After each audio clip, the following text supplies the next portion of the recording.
Mr. Sergeant of Arms, invite the members into the chamber and close the doors. I hereby declare the House of Representatives of the 113th General Assembly of the State of Tennessee now in session. Would members please stand? With the visitors in gallery, please stand and remain standing through the Pledge of Allegiance. Representative McCalman will introduce the chaplain of the day. Representative McCalman, you're recognized. Thank you, Mr. Speaker. Members, today it is my honor to introduce you to a good friend and spiritual mentor to me, Pastor Barry Smith from Generation Changers Church. Pastor Barry Smith came to Nashville in 1995 and spent several years in the music industry as a songwriter, artist, and a studio musician. Returning to his first passion as a minister of the gospel, he has served Middle Tennessee community in ministry for the past 20 years as pastor of Generation Changers Church. He and his father, Dr. Jerry Smith, began this journey in 2003 with family and a few friends, with a mission to change generations with the love and message of Jesus Christ. Today, Generation Changers Church is located and ministering in both Davidson County and Wilson County, with more locations to come. There are 2 locations of Generation Changers Academy, the educational outreach of the church, providing pre-K and now K through 5th educational opportunities. Pastor Barry's first book on relationships, called How to Get an F in Marriage, is soon to be published, for which he gives all the credit to his loving wife, Kathy. He is most honored to be her husband, a shepherd to broken souls, and a follower of Jesus Christ. Members, if you would please welcome Pastor Barry. Thank you, Representative McCalman. Let us pray.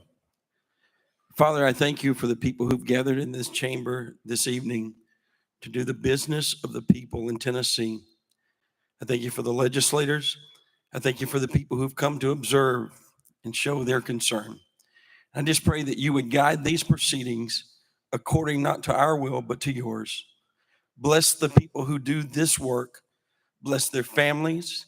Bless them in every way, Father.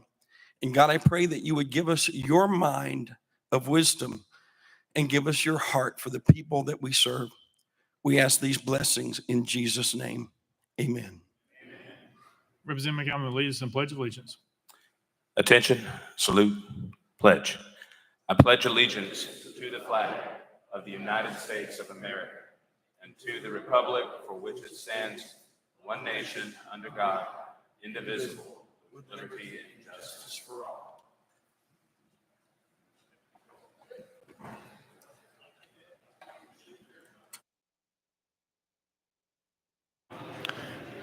Ms. Clerk, please take the roll. Roll call.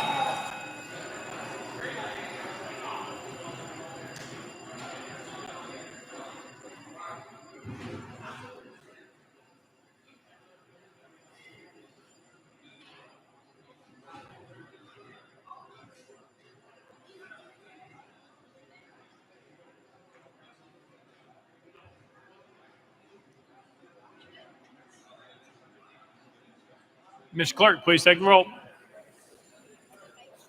Mr. Speaker, 85 members present. Let the journal reflect Representatives Hell, Holtzclaw, and Zachary are excused. Next order, Mr. Clerk. Welcoming and honoring. Welcome and honoring Representative Hazelwood. You recognize. Thank you, Mr. Speaker. I'm not sure if our folks have made it in yet, but as you know, it's TML Day on the Hill, and I have a number of people from my district. Sadi Daisy, City Manager, Bert Johnson, and City Commissioners are here on my right. So welcome them. We also have Bridget Raper, who represents the small cities in Hamilton County. And I think probably some folks from Red Bank, also in my district, are here as well. So please make them welcome with a warm round of applause.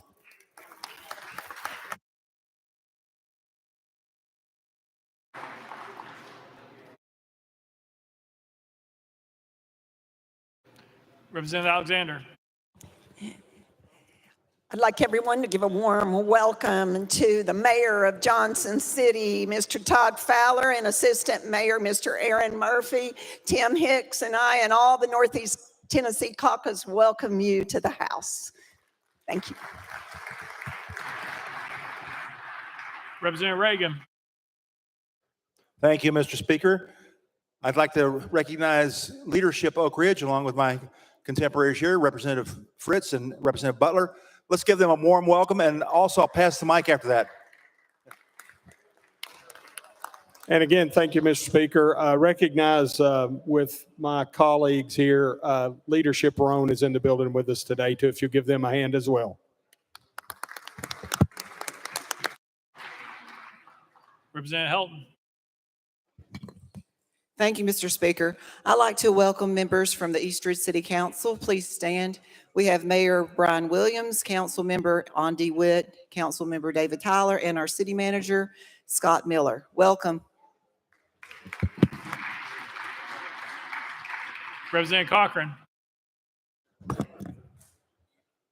Thank you, Mr. Speaker. Just wanted to take a second and welcome Colson Bull. He is my page for the day. If he wants to step out and kind of wave at the General Assembly here, y'all put him to work this afternoon. Thank you. Representative Darby. Thank you, Mr. Speaker. I'd like to welcome one of my bosses here today, the mayor of McKenzie, Mr. Ryan Griffin. If everyone could say hey.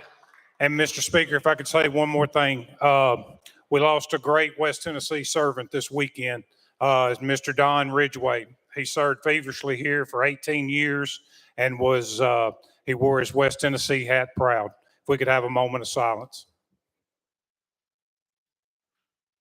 Thank you. Representative Travis. Thank you, Mr. Speaker. And I too would like to welcome a good friend of mine, my district public defender, Mr. Ted Engel. Ted. Representative McKenzie. Thank you, Mr. Speaker. I'd like to recognize the second best Leadership Knoxville class. The first was 2005, but the Leadership Knoxville class of 2024 is in the building. Let's give them a hand.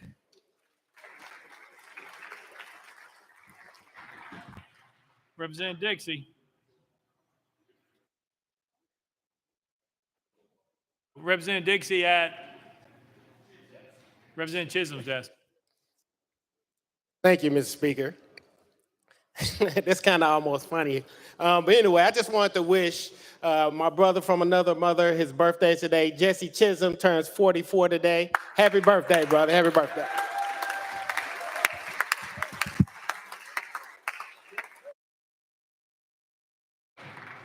Representative Carringer. Thank you, Mr. Speaker. I just want to emphasize what one of my colleagues just did in terms of welcoming leadership of Knoxville. I don't think they're quite in here yet. They were running a little bit late, but I'll have to tell my representative over here, the class of 216 was the best. And also just want to welcome them. And also I want to remember the City of Knoxville Police Department who lost one of their beloved members who was just finishing up training and was going to be pinned this past week. And he fell ill and passed away on the last day of training. So let's please remember his family and the City of Knoxville and all of our law officers and take a moment of silence.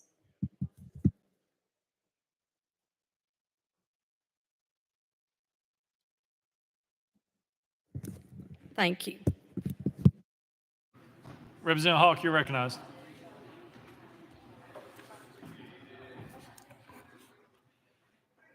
Mr. Speaker, I request that the Sergeant at Arms escort our guest into the chamber. Mr. Sergeant of Arms, escort the guests to the well.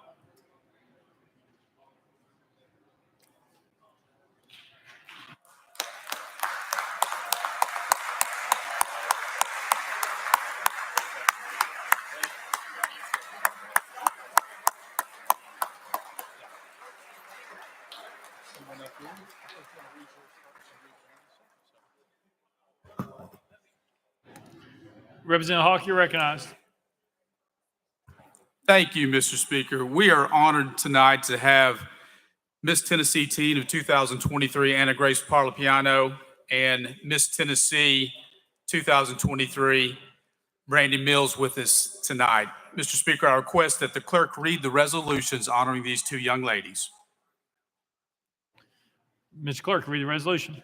House Joint Resolution 913 by Chairman Hawk, a resolution to recognize and congratulate Anna Grace Parlapiano, Miss Tennessee Teen 2023, where it is fitting that we should especially recognize those emerging community leaders who strive to improve the quality of life for their fellow citizens while bringing beauty, grace, and purpose to all their endeavors. And whereas one such superlative individual is Anna Grace Parlapiano, the 2023 title holder for the Miss Tennessee Teen Scholarship Competition, a most befitting honor as it recognizes her dedication to excellence and her devotion to serving her community. Now, therefore, be it resolved by the House of Representatives of 113th General Assembly of the State of Tennessee, the Senate concurring, that we commend and congratulate Anna Grace Parlapiano, Miss Tennessee Teen 2023, extending our best wishes for her success during her ambassadorial year in all her future endeavors. House Joint Resolution 914 by Chairman Hawk, a resolution to recognize and congratulate Brandy Mills, Miss Tennessee 2023, whereas it is fitting that we should specially recognize those emerging community leaders who strive to improve the quality of life for their fellow citizens while bringing beauty, grace, and purpose to all their endeavors. And whereas one such superlative individual is Brandy Mills, the 2023 title holder for the Miss Tennessee Scholarship Competition, a most befitting honor as it recognizes her dedication to excellence, her devotion to serving her community. Now, therefore, be it resolved by the House of Representatives of 113th General Assembly of the State of Tennessee, the Senate concurring, that we commend and congratulate Brandy Mills, Miss Tennessee 2023, extending our best wishes for her success during her ambassadorial year in all her future endeavors.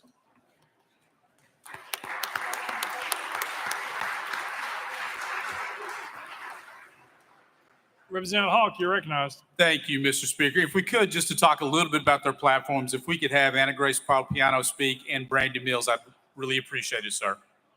They are recognized. Well, hello, everyone. I am honored to be here today, and thank you to Representative Hawk for allowing us to come. I'm Anna Grace Parlapiano, and I'm Miss Tennessee's teen. I told him earlier, and I'm a Greenville girl, so I was telling him I get to hang out a lot with him in Greenville, but not in Nashville, so our worlds are colliding today. But I just wanted to talk a little bit about my service that I do with the Miss America opportunity. So we have a service initiative, and mine is working with our disabled American veterans. And I've actually gotten to know our Tennessee Department of Veteran Affairs, and I've been able to do events across Tennessee during my year.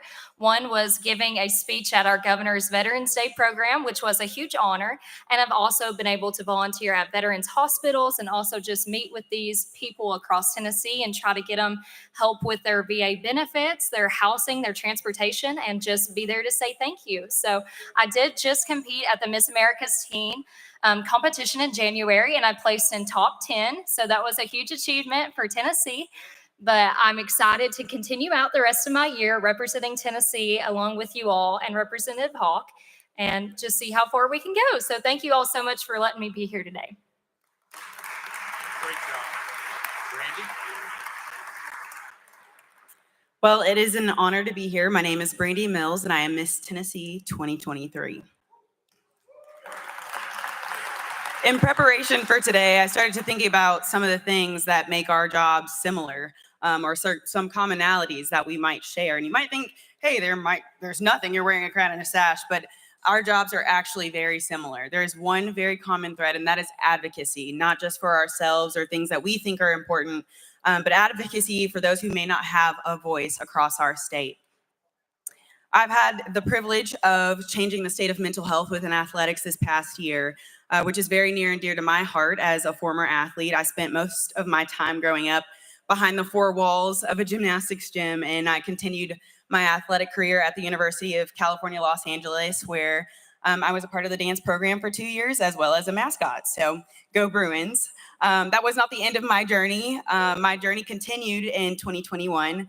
After I graduated and officially became a Tennessean, I cheered for the Tennessee Titans for 2 years. And so just seeing that common thread of mental health across athletics is something that was a catapult and a springboard for me to say, hey, this is really important in our communities. It's something that's affected me. The stigmas that we've all seen or talked about or starting to talk about are things that I've experienced. And so that was my call to action to truthfully change the way that we think about mental health and athletics.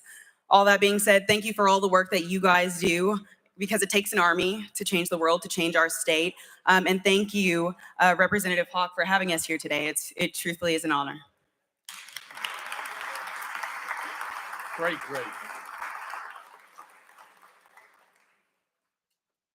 Representative Hawk. Speaker, we'd be honored if you come take a photo with the young ladies.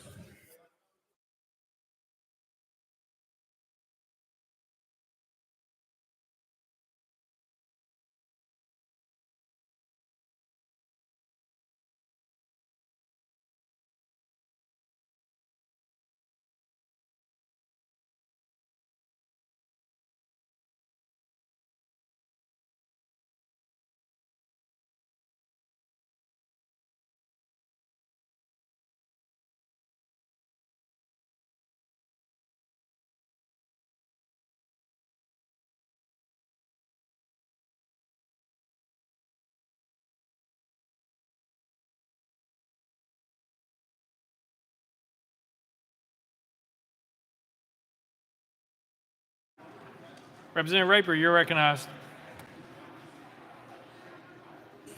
Thank you, Mr. Speaker. And I would like to welcome back our former member of the House of Representatives and my current mayor, I love you, brother, Mr.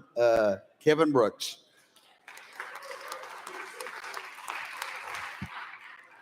Representative Carr. Thank you, Mr. Speaker. If we could all rise for just a moment, please. On the behalf of myself and Representative Andrew Farmer, we had one of our county commissioners the other day, 54-year-old, and has served on the county commission for 10 years. Charles Ray Chuck Godfrey passed away unexpectedly. If we could just have a moment of silence. Thank you, Mr. Speaker. Representative Hurt. Thank you, Mr. Speaker. Members, my youngest, Addie Reagan Hurt, has decided that she wanted to spend the first couple days of her spring break in Nashville with her dad. So stand up, Addie. She's back in the corner over here. Y'all make her feel welcome. Thank y'all. Representative Shaw. Thank you, Mr. Speaker. Mr. Speaker, I'd like to recognize my city mayor from Bolivar, Tennessee, who is, maybe he might be on this side, I can't see, that's here with us today, Mayor Julius McTizzick. I'd also like to recognize one of Jackson City Council members, Mr. Johnny Dodd, who is somewhere here, and one of Bolivar City Council members, Miss Caroline Miller, who is somewhere here today. So wherever they are, let's give them a hand and thank them for being here. Yeah.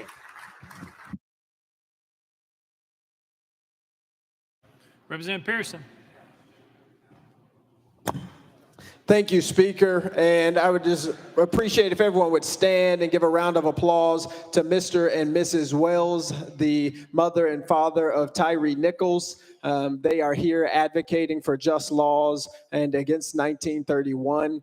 Just want to thank you for your work in Memphis and Shelby County and for our country to end the police brutality epidemic.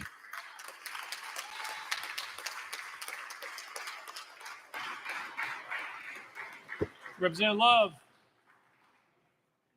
Thank you, Mr. Speaker. Members, let me pause today to wish my wife, Leah Love, a very happy birthday. Please, if you all help me out, applaud for her, clap for her, at least so she can watch this and know that I did make the announcement on the floor. Amen. Thank you so much, Mr. Speaker. Speaker Pro Tem Marsh. Thank you, Mr. Speaker. I'd like you all to put up applause together for our mayor of City of Fayetteville, Donna Hartman.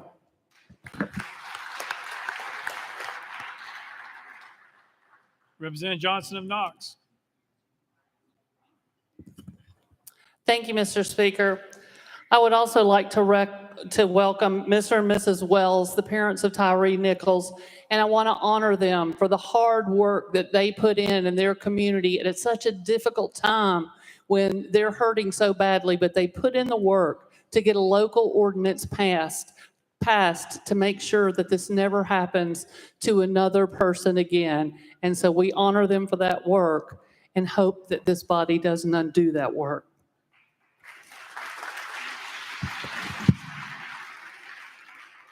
Representative Moody. Thank you, Mr. Speaker and members. We also have a great group from Tipton County here today. We have our former Covington Mayor, Justin Hansen, who's with TML now. We have our Toka Mayor, Barry Aiken. We have Munford Mayor, Dwayne Cole, and Covington Mayor, Jan Hensley. They also brought aldermen, city managers. So if they're still here in the house, would you please wave at everyone and thank you and welcome.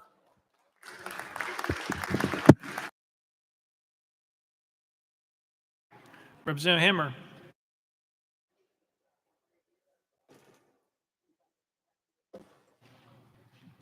Passes. All right. Representative Martin of Hamilton. Thank you, Mr. Speaker. It had been alluded that the small cities are here, and I'm so proud to welcome the city manager for the great city of Lakeside. Kirsten Acuff is here, and others from that small city in District 26. I appreciate you making them feel welcome. Representative Leatherwood. Thank you, Mr. Speaker. And I would like to add to the list, my Arlington Mayor, Mike Wisman, and Alderman Harry McKee are here, as well as I saw Alderman Larry Dagan from Millington. I just really appreciate the work y'all do for our constituents back home. Thank y'all.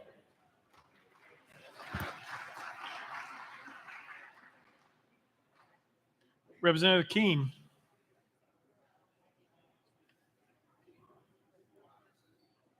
Representative King. Okay.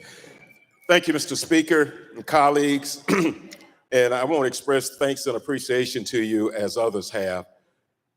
For me, you have demonstrated a loving, sharing, and caring spirit when it comes to the Wells family and the ordeal that they've encountered in regards to their son, Tyrese Nichols.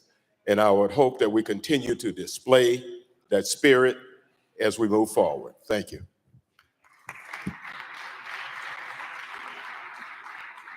Representative Carringer? Nope. Representative Parkinson? Thank you, Mr. Speaker. Mr. Speaker, I have some words that I want to say to my desk mate. Go, Jesse, it's your birthday. You're going to party like it's your birthday. You won't sip Bacardi on your birthday, but you will pass a bill on your birthday. Happy birthday, Jesse Chisholm. Representative Chisholm, all right. Thank you, Mr. Speaker.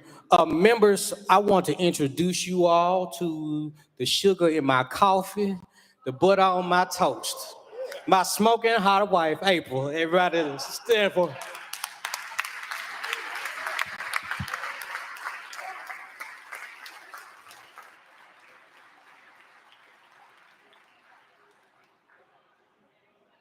Representative Towns.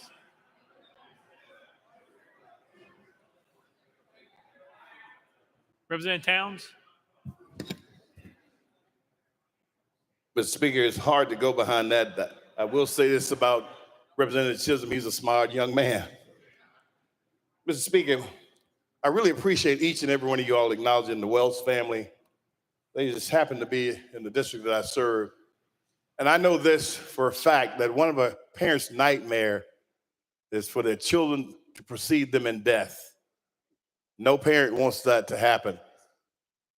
This has happened to this family and it was played out on national television.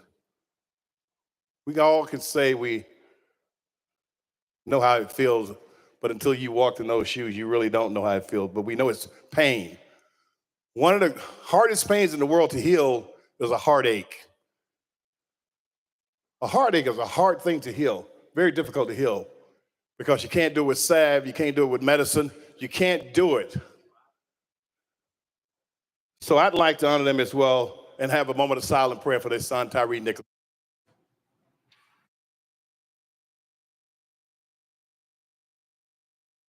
Thank you. Representative Capley.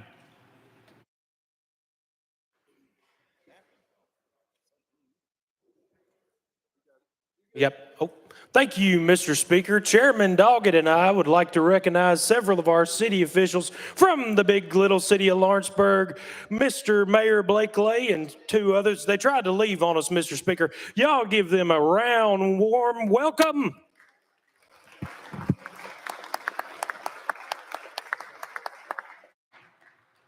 Representative Jones. Thank you, Mr. Speaker. I just want to welcome a very special page today, Griffin Davis, who's 9 years old. I'm in third grade. He's also here with his parents, Allie and Reese, and his sister, Coco.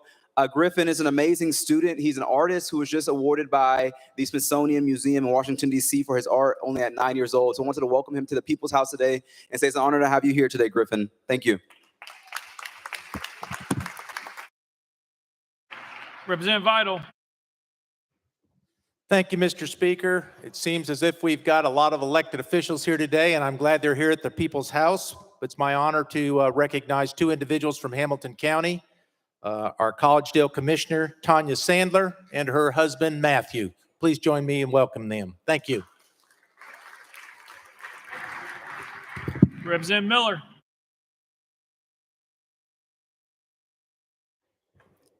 Thank you, Mr. Speaker.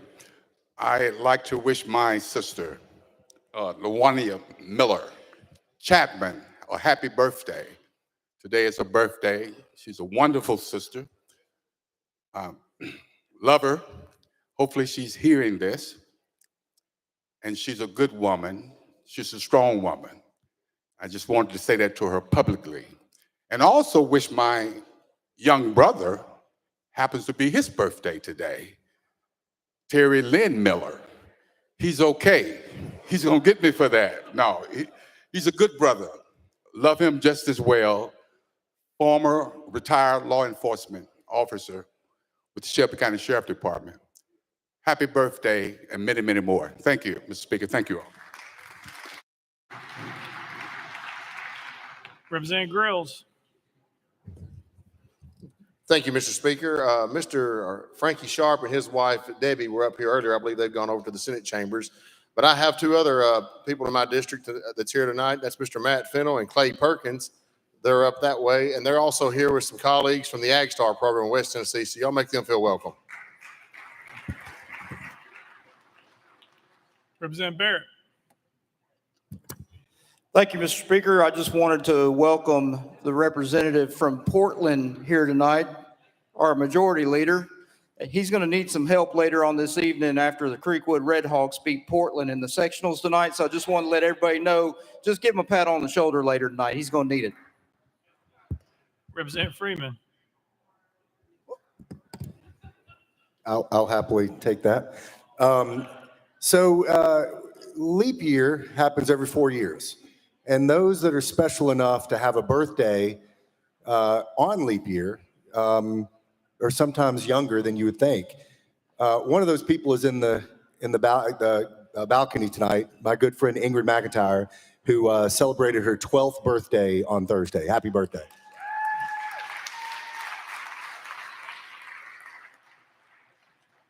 Representative Hazelwood.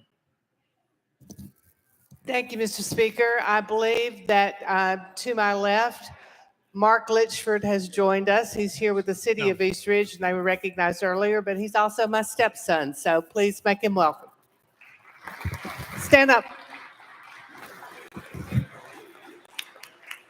Leader Lambert. Members, thank you very much. When a certain representative from a district that's going to lose that basketball game tonight spoke earlier, I appreciate none of you applauding, because the mighty Portland Panthers are definitely going to win that game tonight, because my baby girl is cheering for them. She is a cheerleader for the Panthers. Y'all give her a hand. Chairman Faison. Thank you, Mr. Speaker. Ladies and gentlemen, I have some friends of mine from East Tennessee, God's country. We have a beautiful lake called Douglas Lake in East Tennessee. And I have some friends that own H2O Water Sports. They're here, and their daughter, Alandria Vestweber, is paging tonight. Y'all make them feel welcome. Representative Hardaway. Thank you, Speaker. I want to also take a moment to recognize the family of Tyree Nichols, the Wells family.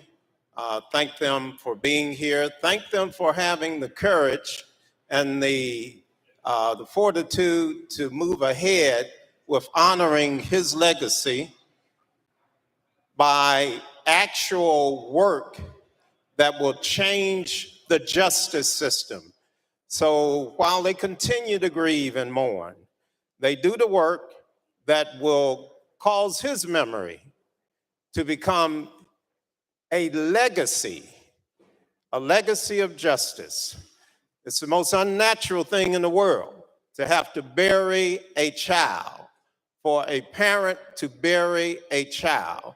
That's the kind of grief, it's a club that none of us want to. Representative Harris. Thank you, Mr. Speaker. Thank you, Mr. Speaker. I initially had taken my name off. I do want to say to the Wells family, we are really appreciative of you. The work that you all do, your advocacy. I was looking back at just over the time, the amount of individuals' lives that you all have touched as individuals And we really appreciate that. Someone brought me a picture to my office of a sky. And of course, that picture was that of Tyree Nichols. You know, he was very into the sky and taking great photos of that. So I appreciate that photo. Thank you. An avid skateboarder and one with a child. And I know that the individuals back home in Memphis and Shelby County stand with you and support you and want you to know that we are going to continue to fight with you. Thank you.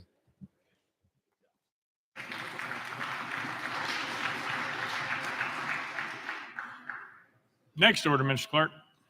Introduction resolutions. Leader Lambert, you're recognized. Thank you, Mr. Speaker. With all resolutions properly filed, be introduced pursuant to rule number 17 and placed on the consent calendar, referred to the purpose standing committee. Without objection, so ordered. Next order, Mr. Clerk. City Joint Resolutions congratulatory memorializing. Leader Lambert, you're recognized. Thank you, Mr. Speaker. Move that all Senate joint resolutions congratulatory memorializing and honoring that has to be placed on the consent calendar pursuant to rule number 17. Without objection, so ordered. Next order, Mr. Clerk. Resolutions lying over. Leader Lambert, you're recognized. Thank you, Mr. Speaker. Move that all resolutions lying over be referred to the appropriate standing committee. Without objection, so ordered. Next order, Mr. Clerk. Introduction of bills, Senate bills on first consideration. Leader Lambert, you're recognized.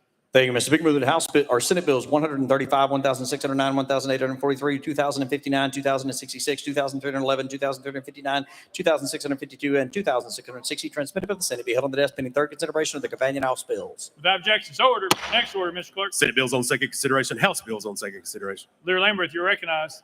Thank you, Mr. Speaker. Move that House bills 2,984 through 2,990 be passed in second consideration and be held on the desk or referred to the appropriate standing committee. Without objection, so ordered.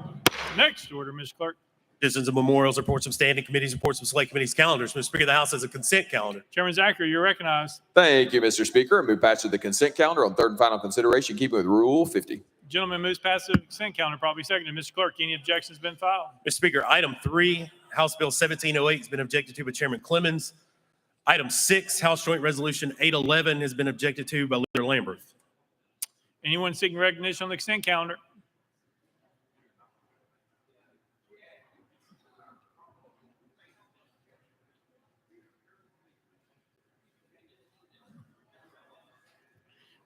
Representative Hardaway at Chairman Clemens' desk.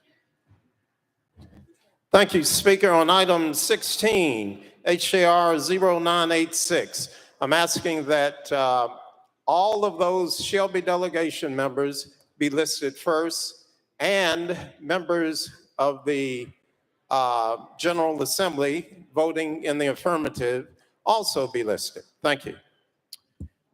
Thank you. Without objection, exclusion is duly noted. Anyone else seeking recognition on the consent calendar? Seeing none, we're voting. On the consent calendar, all members in favor vote aye when the bell rings. Those opposed vote no. As every member voted, does any member wish to change their vote?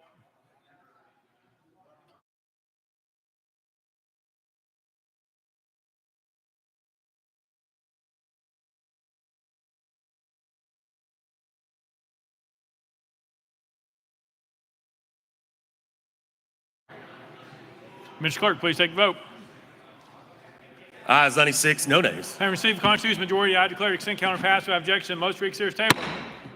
Next order, Mr. Clerk. Mr. Speaker, the House has a regular calendar. Leader Lambert, for what purpose?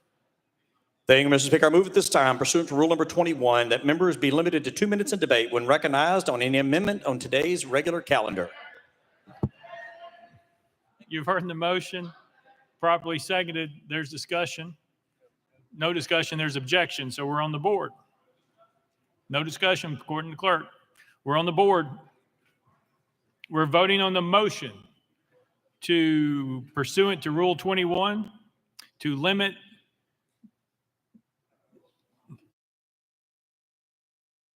debate on amendments to 2 minutes. All those in favor vote aye when the bell rings. Those opposed vote no.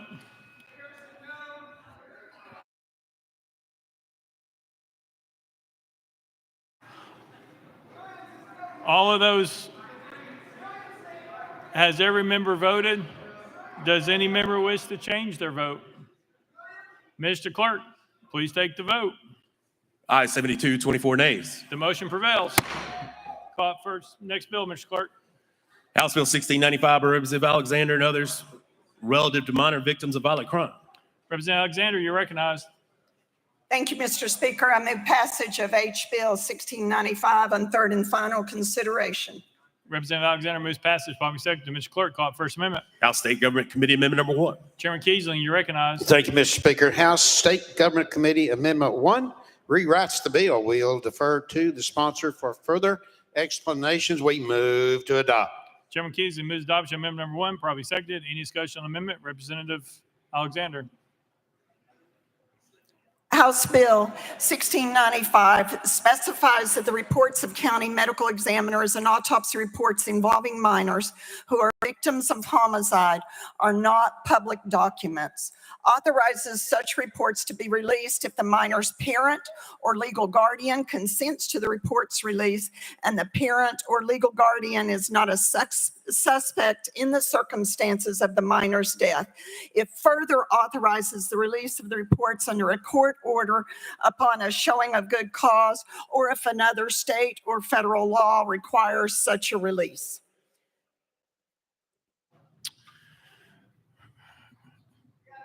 All those in favor of amendment number 1, say aye. Aye. All those opposed, say no. The ayes have it. You adopted. Leader Lambert, for what purpose? Thank you, Mr. Speaker. Move previous question. Previous question been called. There's objection. There's objection to previous question. We're on the board.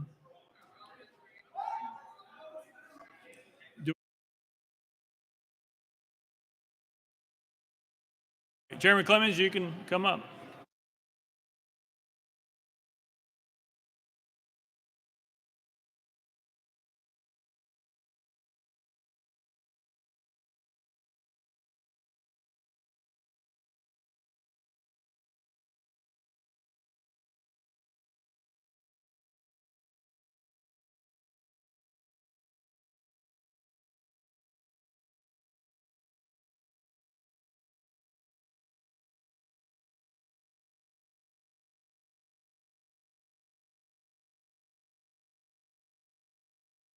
Mr. Clerk. Mr. Speaker, the parliamentary inquiry was, can previous question be called and cut off any future amendments? Rule 36, if the question prevails on the main motion, its effect shall be to preclude all future amendments and terminate all debate. We're voting on previous question. All those in favor, vote aye when the bell rings. Those opposed, vote no. Has every member voted? Does any member wish to change their vote?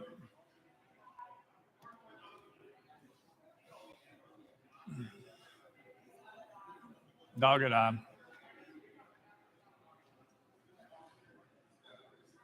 Mr. Clerk, take the vote.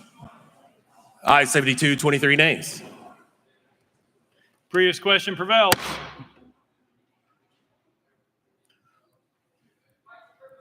We're voting. All those in favor of House Bill 1695 as amended, vote aye when the bell rings. Those opposed, vote no. Has every member voted? Does any member wish to change their vote?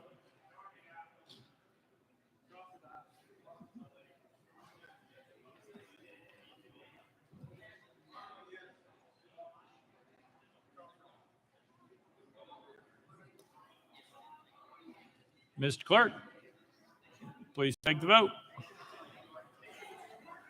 Ayes 88, 4 nays, 4 present, unvoted. House Bill 1695 having received constitutional majority, everybody declare passed. Without objection, most reconsidered is tabled. Mixed bill, Mr. Clerk. House Bill 2159 by Representative Barrett relative to obscenity.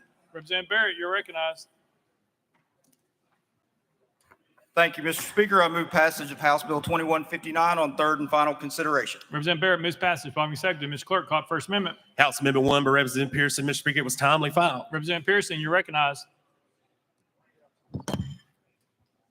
Thank you so much, Speaker. This is extremely frustrating to have a debate being silenced in a place that's supposed to be a democracy. Representative Pearson, your amendment, please. Thank you. What's going on? Thank you so much. This amendment is necessary because I believe this bill, although it looks innocuous to begin with, if you actually go to Tennessee Code annotated section 39-17-902, you will find that it actually is talking about publishers and textbooks, and that this amendment would make them civilly liable. It says it is unlawful for a book publisher, distributor, or seller to knowingly sell or distribute obscene matter to a public school serving any of the grades kindergarten through 12. But as we debated when this bill initially came up, those definitions aren't reliant on anything that is conclusive, and it can be quite subjective, thus making some topics that make people uncomfortable possibly obscene. This is concerning to me because we're dealing in a time where folks are consistently banning books, silencing the voices of those who differ in opinions. And so I would argue that an amendment that recognizes that this is related to publishers of textbooks, that we would remove this opportunity for them to be found civilly liable for nominal damages or punitive damages. Thank you so much. And with that, I move adoption. Representative Pearson moves adoption of amendment number 1, properly seconded. Any discussion on the amendment? Seeing none, we're voting on the amendment. All those in favor of amendment number 1, vote aye when the bell rings. Those opposed, vote no. Has every member voted? Does any member wish to change their vote?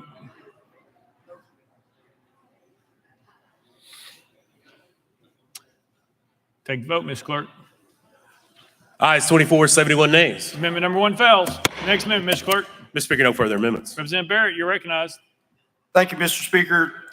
This bill creates a civil right of action for any violation of the criminal obscenity statute as referenced by the gentleman from Memphis. And with that, Mr. Speaker, I renew my motion. Representative Barrett renews his motion. Any discussion on the bill? Representative Fritz. Thank you, Mr. Speaker. And to the sponsor, thank you for bringing this bill. Another method to take care of our children, those young minds. Thank you for standing up for them and putting a consequence in place for those who might want to abuse the children. Thank you. Representative Warner. Thank you, Mr. Speaker. I move previous question. Previous question been called. Any objection to the question? Seeing none, we're voting. All those in favor of House Bill 2159 as amended, vote aye when the bell rings. Those opposed, vote no. Has every member voted? Does any member wish to change their vote?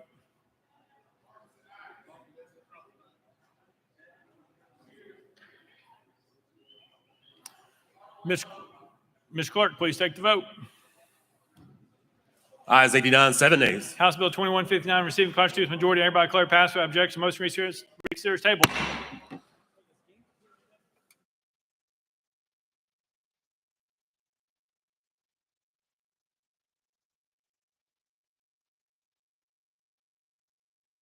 Let the journal reflect. Representative Gant is excused. Call up next bill, Mr. Clerk. House Bill 2311 by Representative Baum relative to the availability of opioid antagonists in schools. Representative Baum, you're recognized. Thank you, Mr. Speaker. I move passage of House Bill 2311 on third and final consideration. Representative Baum moves passage. Baum seconded. Mr. Clerk, any amendments been filed? Mr. Speaker, no amendments filed. Representative Baum, you're recognized. Thank you, Mr. Speaker. Members, you are all aware of opioid abuse and how many Americans have died due to opioid overdoses and fentanyl overdoses. Naloxone is an opioid antagonist. It will reverse the process when someone is having an overdose and will potentially prevent death. In July of last year, 2023, the FDA made naloxone an over-the-counter substance. In response to that, this bill would permit students and teachers and employees to carry naloxone on school properties. Mr. Speaker, I renew my motion.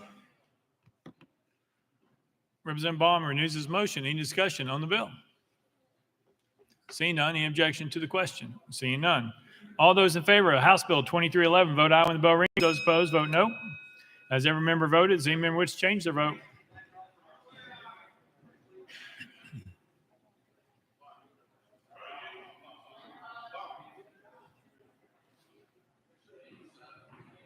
Mr. Clerk, please take the vote.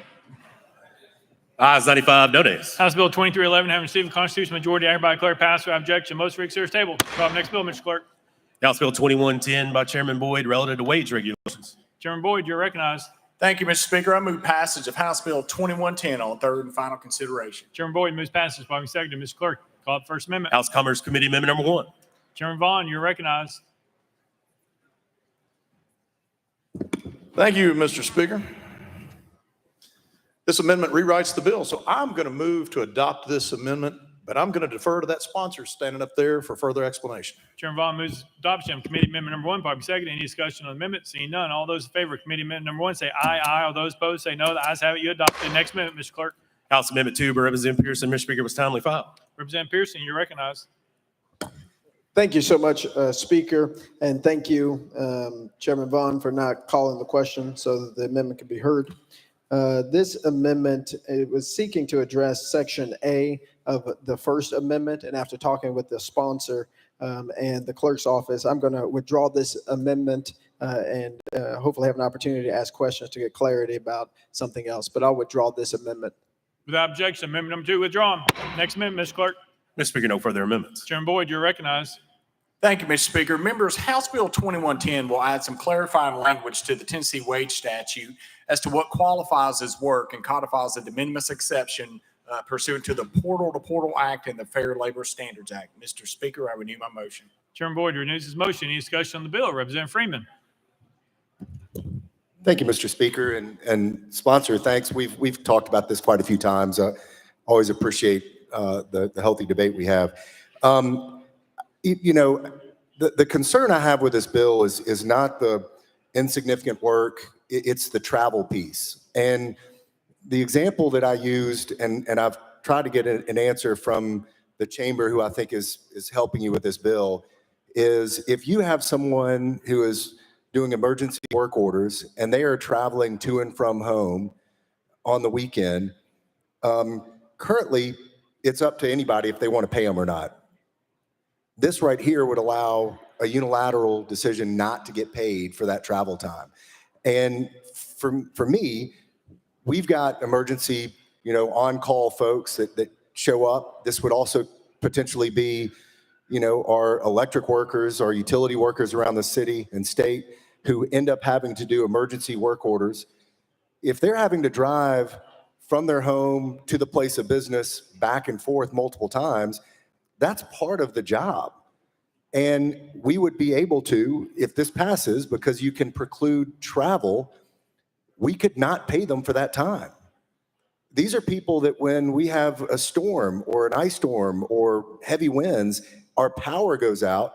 These people are driving to and from their home.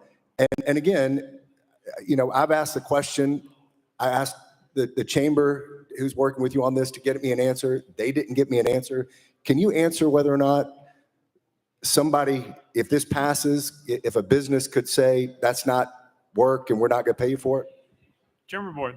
Thank you, Mr. Speaker. As we discussed in committee, this really comes into play later if there is some sort of class action lawsuit and an attorney, in an effort to beef up the amount of money that's at stake here, they go back and they look at things that are de minimis in nature, or they say, how we could get some more time here if we went to these 2,000 employees and added a 20-minute drive time for every employee times, 300, however many days they work a year times 15 years, and they run the numbers up. That's essentially what the purpose of this bill is.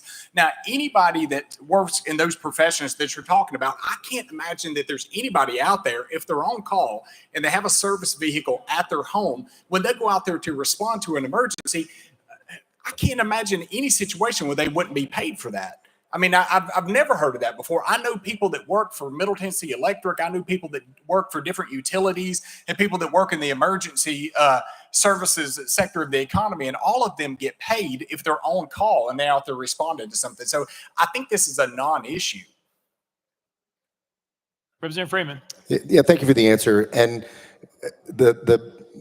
again, we had this conversation, but I think it's not an issue. I mean, I've asked for someone to help prove this, and I've gotten no answers. And I understand the insignificant work. I understand the concern on trying to, save us from a lawsuit, but I just can't support it with that piece in there.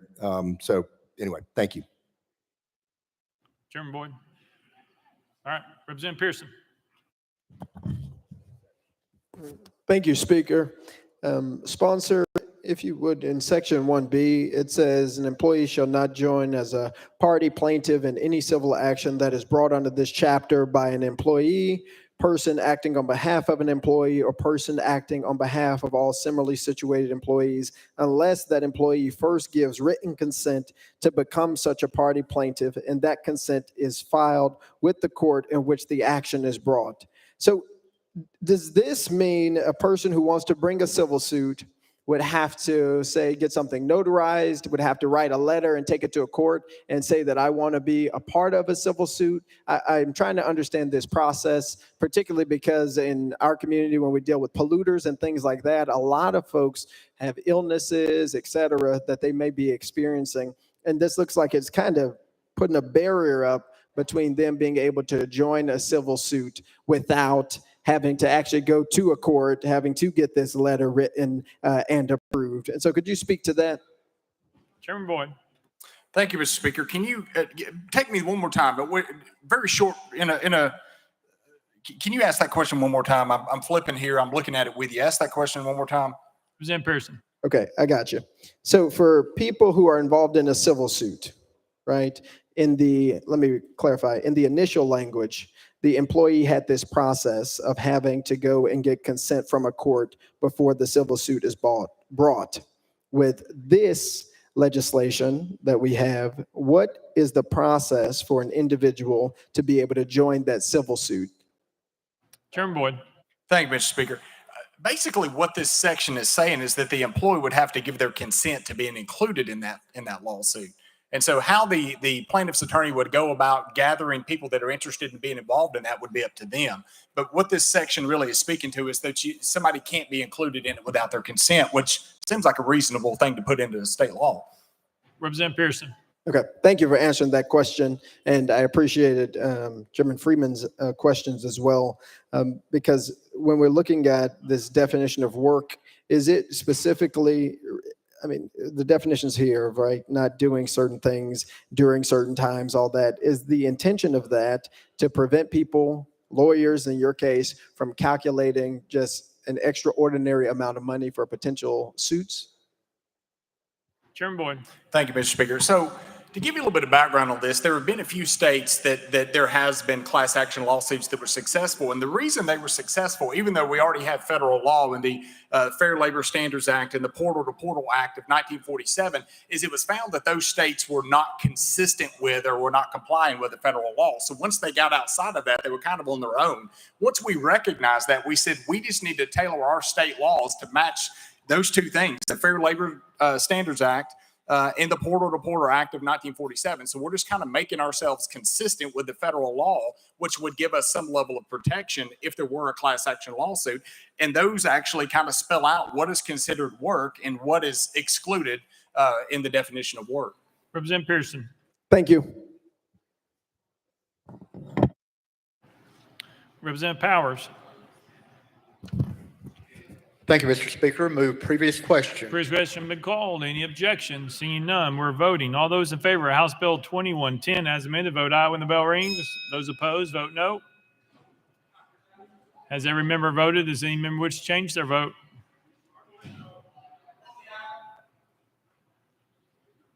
Mr. Clerk. Todd's aye. Doggett aye. Mr. Clerk, please take the vote.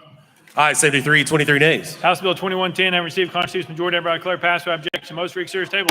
Next bill, Mr. Clerk. House Bill 1652 by Representative Bolso and others relative to the General Assembly. Representative Bolso, you're recognized. Thank you, Mr. Speaker. I move passage of House Bill 1652 on third and final consideration. Representative Bolso moves passage. Following second. Mr. Clerk, call up First Amendment. House State Government Committee Amendment number 1. Chairman Kiesling, you're recognized. Thank you, Mr. Speaker. This Amendment 1 does rewrite the bill, so we'll defer to sponsor for further explanation. We move to adopt. Chairman Kiesling moves adoption of Committee Amendment number 1. Probably second. Any discussion on the amendment? Seeing none. All those in favor of Committee Amendment number 1 say aye, aye. All those opposed say no. The ayes have it. You adopted. Next amendment, Mr. Clerk. Mr. Speaker, House Amendment 2 by Representative Pearson. Mr. Speaker, was timely filed. Representative Pearson, you're recognized. Thank you, Speaker. And we talked about this in our state government committee. I've got a lot of challenges with the overall bill, the idea that this House would not be able to have or be a part of the separation of powers or systems of checks and balances. And so what I seek to propose and sponsor, I hope you're friendly to this, because during committee, you mentioned Mayhew, the court's decision in Mayhew about a dozen times. This clarifies that this bill that you are presenting is only related to non-justiciable questions, and that inferior and appellate courts at the state will continue to have subject matter jurisdiction as it relates to state or federal constitutional provisions. This is exactly in line with what the court in Mayhew v. Wilder said. The Tennessee Court of Appeals opined that generally under Article 2, Section 12, each chamber has a right to make its own rules and is the sole judge of its rules, but caution that even that broad power of the legislature is always limited by the Constitution of the United States and of the state of Tennessee, explaining that the power is derived from the Constitution and we must be subordinate to it. We must look at Mayhew, which was a court case about whether or not this House could have closed sessions or not. That power is derived from the Constitution, the ability to make rules as it relates to this House. What this bill is seeking to do is not just be unconstitutional, but anti-constitutional by putting the House outside of the purview of the courts. Thus, we as legislators and everybody in our constituency would lose power to have access to Tennessee courts if their constitutional rights are being abridged. And so for that reason, I move adoption. Representative Pearson moves adoption of amendment number 2, probably seconded. Representative Bolso, you are recognized. Thank you, Mr. Speaker. Members, our Constitution, specifically Article 2, Section 12, provides that each House may determine the rules of its proceedings. Our Constitution specifically vests the House and the Senate with the ability and the authority and the power to determine their own rules. For that reason, I request that you vote no on this amendment. Representative Travis, you're recognized. Thank you, Mr. Speaker. I move previous question. Previous question has been called. Any objection? We're on the board. All those in favor of previous question, vote aye when the bell rings. Those opposed, vote no. Has every member voted? Does any member wish to change their vote?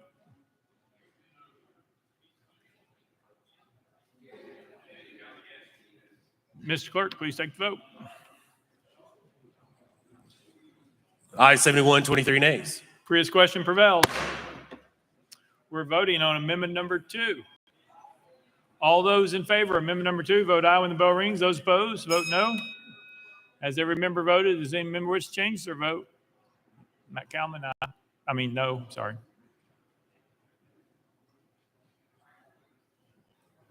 Mr. Clerk, please take the vote. Ayes 24, 72 nays. Amendment number 2 fails. Call the next amendment, Mr. Clerk. House Amendment 3 by Representative Pearson. Mr. Speaker, was timely filed. Representative Pearson, you're recognized.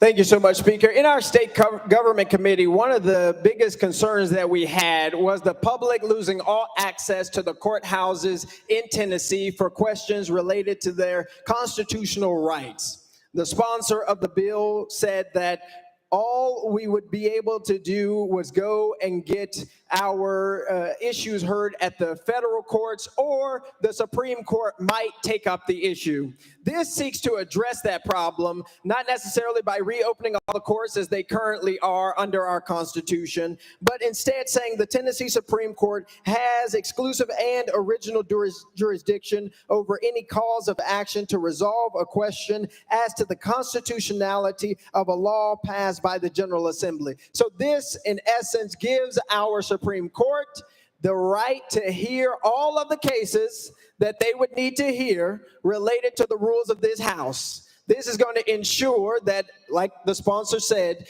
everyone would still have access to the Supreme Court. This would ensure that access and would guarantee that if something were to happen, like mothers being kicked out of committee rooms because of signs, that case would be heard at the Supreme Court initially. And with that, I move adoption. That's a proper motion, probably seconded. Any discussion on the amendment? Representative Bolso, you're recognized. Thank you, Mr. Speaker. Members, there are 2 points I want to make in opposition to this amendment. First, recognize that this bill deals only with the internal rules that we adopt as a body pursuant to Article 2, Section 12 of our Constitution. It has nothing to do with the laws that are actually enacted by the General Assembly and signed by the governor into law. Every one of those laws remains subject to the judicial review of the Supreme Court of Tennessee, which is vested with the power and the authority to interpret the Constitution. And then second, in fact, there is still, even after this bill is adopted, if it is, a path to the Tennessee Supreme Court, because anyone who has an objection to a rule that's been adopted by this body has recourse to the federal courts if there's an alleged violation of the First Amendment, as the representative was alluding to, and from the federal court, that is from the United States District Court, the question can be certified directly to the Tennessee Supreme Court under Rule 23 of its proceedings. For those reasons, I ask you to vote respectfully against this amendment. Representative Travis. Thank you, Mr. Speaker. I move previous question. Previous question's been called. Any objection? We're voting on previous question. All those in favor of previous question, vote aye when the bell rings. Those opposed, vote no. Has every member voted? Does any member wish to change their vote? Mr. Clerk, please take the vote. Aye 72, 24 nays. Previous question prevails. We're voting on amendment number 3. All those in favor of amendment number 3, vote aye when the bell rings. Those opposed, vote no. Has every member voted? Does any member wish to change their vote? I'll get no. Mr. Clerk, please take the vote. Ayes 24, 71 nays. Amendment number 3 fails. Next amendment, Mr. Clerk. Mr. Speaker, no further amendments. Representative Bolso, you're recognized. Thank you, Mr. Speaker. Members, this is a bill that exercises the authority that this body has under Article 6, Section 8 of our Constitution. Our Constitution expressly gives the General Assembly the authority to change the subject matter jurisdiction of the circuit courts, the chancery courts, and other inferior courts. That is specifically what this bill does. It determines that no trial court, that is, no chancery court, circuit court, or inferior court, shall have subject matter jurisdiction to entertain a challenge to any of the rules, just the rules, that this body adopts under Article 2, Section 12 of the Constitution. With that, Mr. Speaker, I renew my motion. Representative Bolso renews his motion. Any discussion on the bill? Representative Jones. Thank you, Mr. Speaker. Article 1, Section 2, Tennessee Constitution, that government being instituted for common benefit. The doctrine of non-resistance against arbitrary power and oppression is absurd, slavish, and destructive of the good and happiness of mankind. This bill is about arbitrary power and oppression and about taking the people's house further away from the people of the state. Time after time again, the state of Tennessee is ranked the least democratic state in the nation. That is a point of shame as a body that we should look at. And what we need is to consider, if we thought that our rules, we were confident in our rules, why would we pass laws to take them outside the jurisdiction of the court? It's because time and time again, the courts have ruled the rules of this body as unconstitutional, as in violation of state and federal law. Laws and rules that make it so that people have to have tickets in the gallery. Rules that make it so people cannot hold signs in committee rooms, so they can hold guns in committee rooms. Rules that make it so that people see what was once the people's house turned into a private palace and country club. It's shameful the direction we're seeing our state go, and it is very, very troubling. And so we know, as we've seen throughout this evening, that this bill is going to pass. But we must stand here with moral dissent so that when history looks down at this time, we will know we are on the right side of history. We will know that when your grandchildren ask us, where were you standing? We knew that we stood against authoritarianism and oppression and abuse of power each and every time. And so this law will pass, but I know the courts will overturn it because that seems to be the pattern of this body. And so what we will say is that this bill is a step toward further authoritarianism because there's a fear of multiracial democracy. Absolute power corrupts absolutely. What are we seeing today, colleagues? What we're seeing today is a body that's saying we are above the law, that this house is above the law, that this house does not have to answer to the people of this state. And I know some of my Republican colleagues who I've talked to don't want to vote for this, but we know that there's been talks that we have to all fall in line. You all are not free either, my friends, if you can't vote your conscience and vote what you know is wrong and against it. And so I hope that there's at least one Republican who will say, I'm not going to vote for this today, that I'm not going to take the people's house from the people. There's a few of you all who said we don't agree with the ticket policy, but are afraid to speak up against leadership. Speak up today, colleagues. Have courage today. Have conscience today. This session ends in a few weeks, and when you leave this chamber, what will you say you accomplished for the people of Tennessee? Rules to keep them outside of their house? Rules that were anti-constitutional? Rules that took us backwards in history? It is shameful. And my concern with this is that the nation sees us as a laughingstock. They see us passing rules that drag mothers from committees, but welcoming the Proud Boys outside our house with guns. The people of this nation are laughing at us. And I'm tired of our state being ridiculed because we are stepping in the wrong direction. We don't have to be the laughingstock of the nation. We can be a body that stands on something that we're proud of and not falling into lawsuit after lawsuit after lawsuit, because that is the pattern that we're seeing. And so I hope, again, that one of you all, just one of you all today, will say, I'm going to blue light this, or I'm going to vote no against this.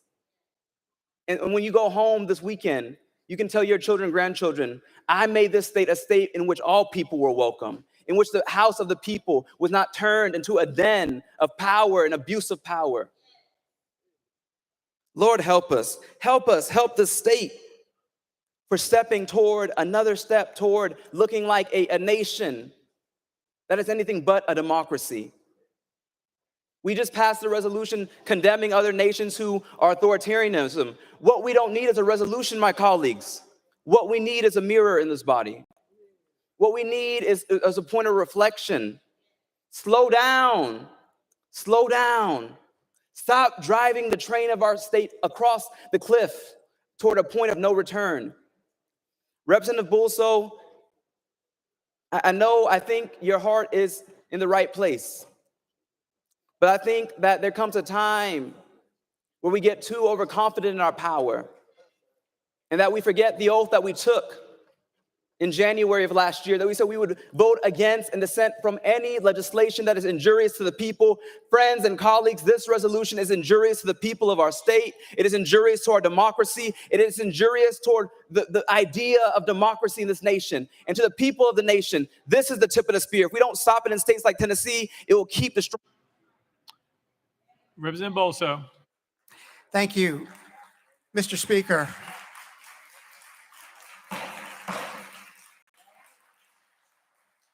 Gallery, this is your one warning. You cannot disrupt proceedings. Please do not disrupt.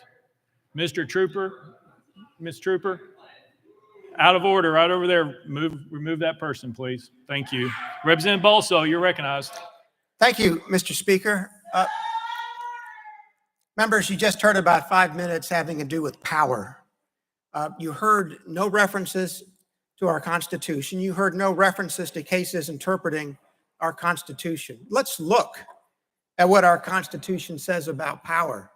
The very first line of our Declaration of Rights deals with the issue of power. Article 1, Section 1 of our Declaration of Rights says that all power is inherent in the people. The people. And what did the people do? The people gave us a Constitution. It was passed in 1870. One of the things that Constitution says is that each house may determine the rules of its own proceedings. And our cases, particularly the Mayhew versus Wilder case in 2001, recognized that, and this is a bit of a mouthful, but bear with me, Mayhew versus Wilder recognized that where there is a textually demonstrable constitutional commitment of an issue to a coordinate political department, the issue is non-justiciable. That means it's something the courts cannot get involved in. That means it's something the courts have no subject matter jurisdiction over. And what our Constitution says, Article 2, Section 12, is that the power to determine rules is vested in each house to determine its own rules. This bill completely honors the separation of powers within our Constitution. It honors the decisions of our appellate courts interpreting that Constitution from 1870 down to the present. Representative Hardaway.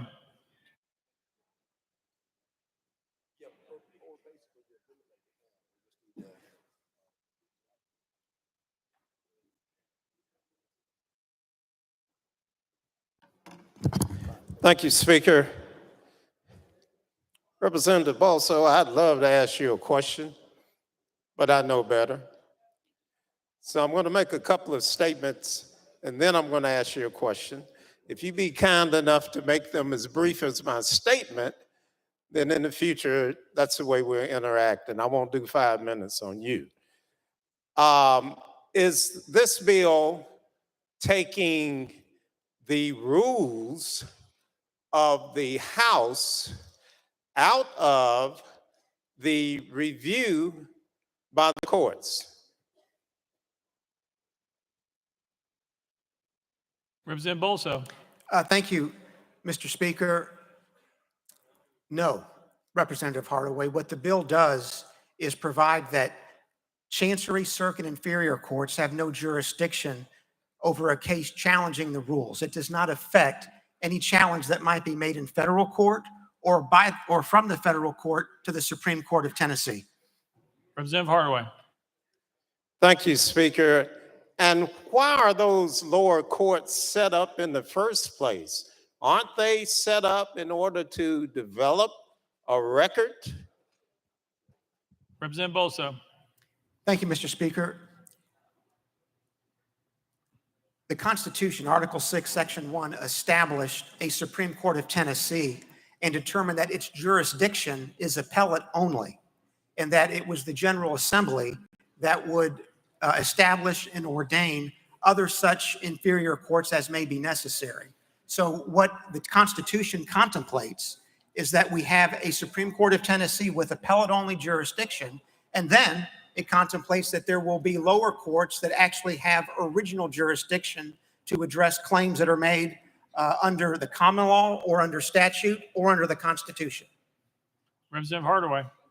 Thank you, Speaker. That did not address my question, but I know better than to ask it twice.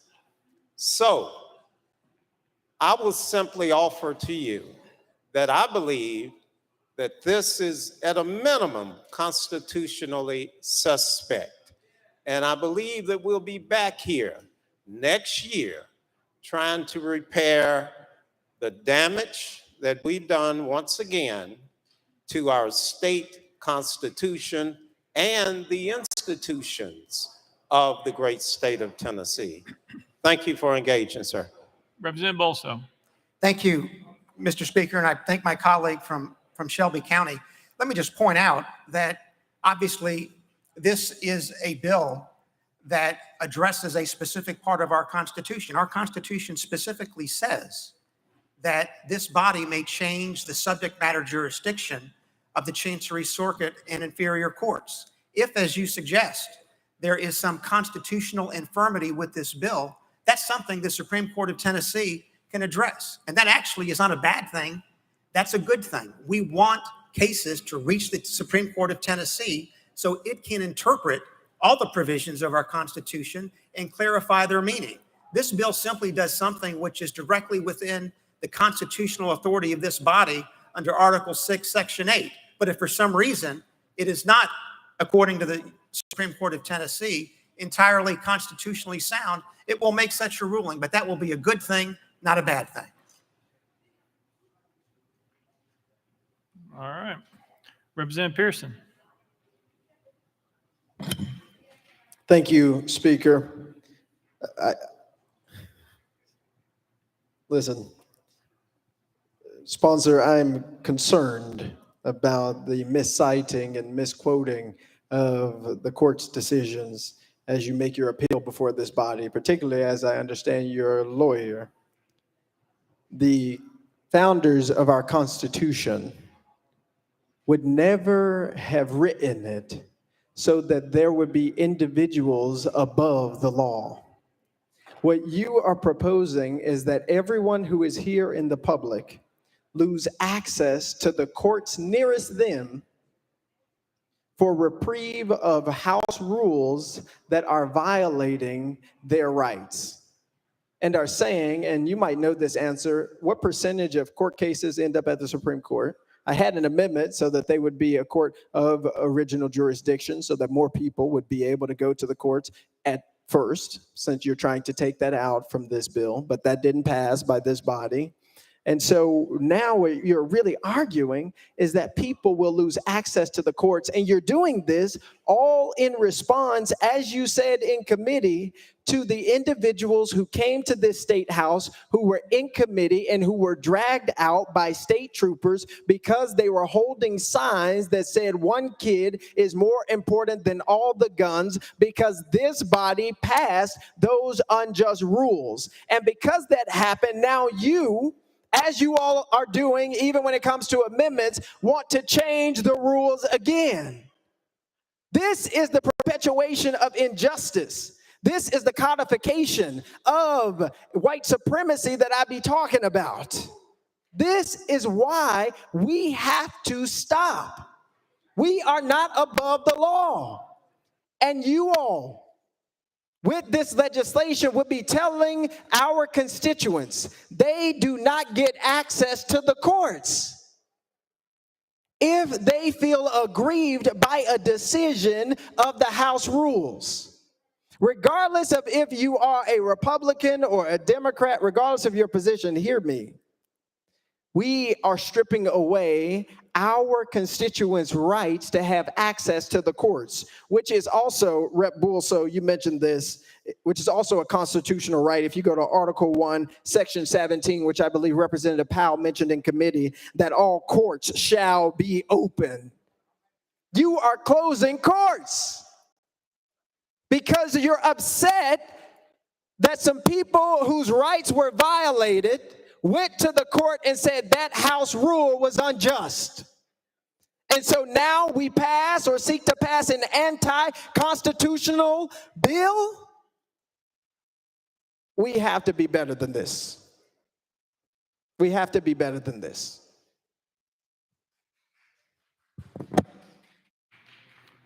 Representative Bolso. Thank you, Mr. Speaker. Members, let's just focus on the argument that was just made, because it's illustrative of many arguments that are made, unfortunately, in this body. The argument was just made that Article 1, Section 17 of our Constitution, which is known as the open courts provision, is somehow an impediment to this bill. Nothing could possibly be further from the truth. In 1920, our Supreme Court, that's the Tennessee Supreme Court, in the case of Scott versus Nashville Bridge, explicitly held that Article 1, Section 17 is a mandate to the judiciary. It is not a limitation on the General Assembly. The argument that was just made is completely inaccurate. It has no basis in law, case law, or statutory law, or constitutional law.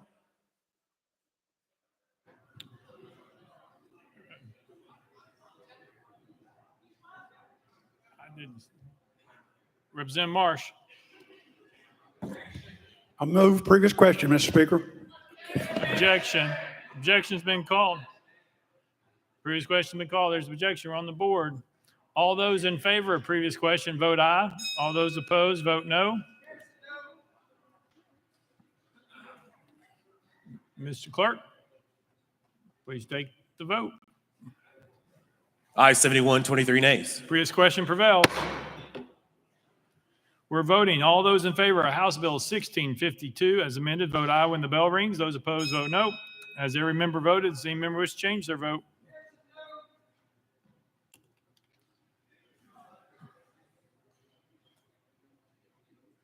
Mr. Clerk.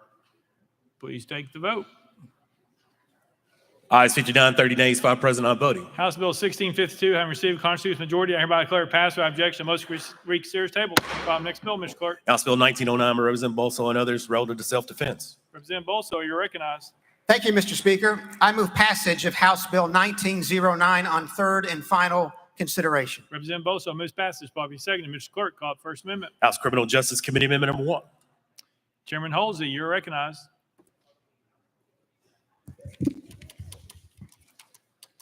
Thank you, Mr. Speaker. Move to adopt, defer to sponsor for further explanation. Chairman Halsey moves adoption of committee amendment number 1. Probably seconded. Any discussion on the amendment? Seeing none. All those in favor of committee amendment number 1 say aye. Aye. All those opposed say no. The ayes have it. You adopted. Next amendment, Mr. Clerk. Mr. Speaker, no further amendments. Representative Bolso, you're recognized. Thank you, Mr. Speaker.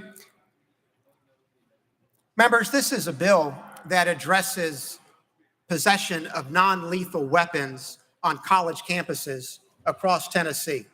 Specifically, the bill provides that a public college or university may not prohibit an adult, and particularly any student, male or female, from possessing on a college campus a non-lethal weapon such as pepper spray, mace, tear gas, a stun gun, or other electronic control device.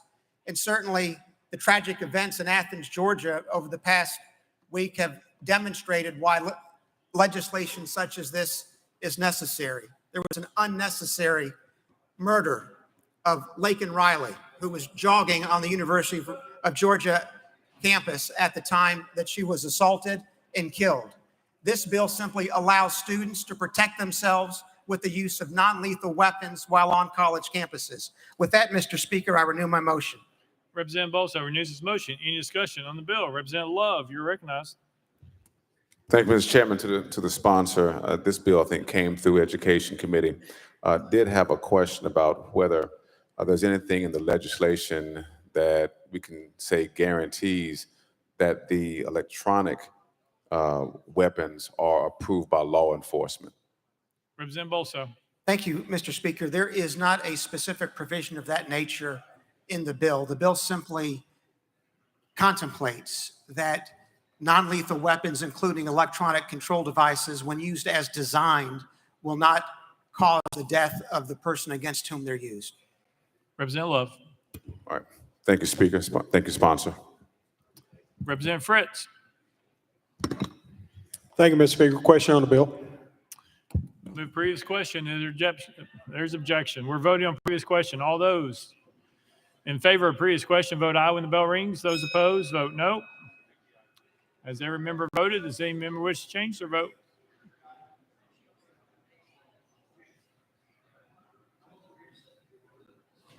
Mr. Clerk, please take the vote. Ayes 71, 23 nays. House Bill 1909 having received a constitutional majority, everybody declare passed without objection. Most read series table. Call the next bill, Mr. Clerk. House Bill 1903 by Representative Burkhart relative to licensing of contractors. Representative Burkhart, you're recognized. Oh, previous question. I'm sorry. My bad. That's fine. We're voting on bill. House Bill 1909.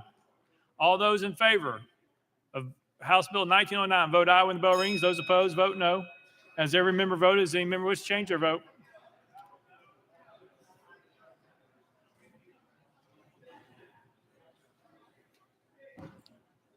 Mr. Clerk, please take the vote. Ayes 78, 17 nays. House Bill 1903 having received a constitutional majority, everybody declare passed without objection. Most read series table. No, sorry, House Bill 1909. Received constitutional majority, everybody declare passed without objection. Most read series table. Call up next bill, Mr. Clerk. Now, Mr. Speaker, House Bill 1903 by Representative Burkhart relative to licensing of contract. Representative Burkhart, you're recognized. Thank you, Mr. Speaker. I move passage of House Bill 1903 on third and final consideration. Representative Burkhart moves passage. Following second. Mr. Clerk, call it First Amendment. House Commerce Committee Amendment number 1. Chairman Vaughn, you're recognized. Thank you, Mr. Speaker.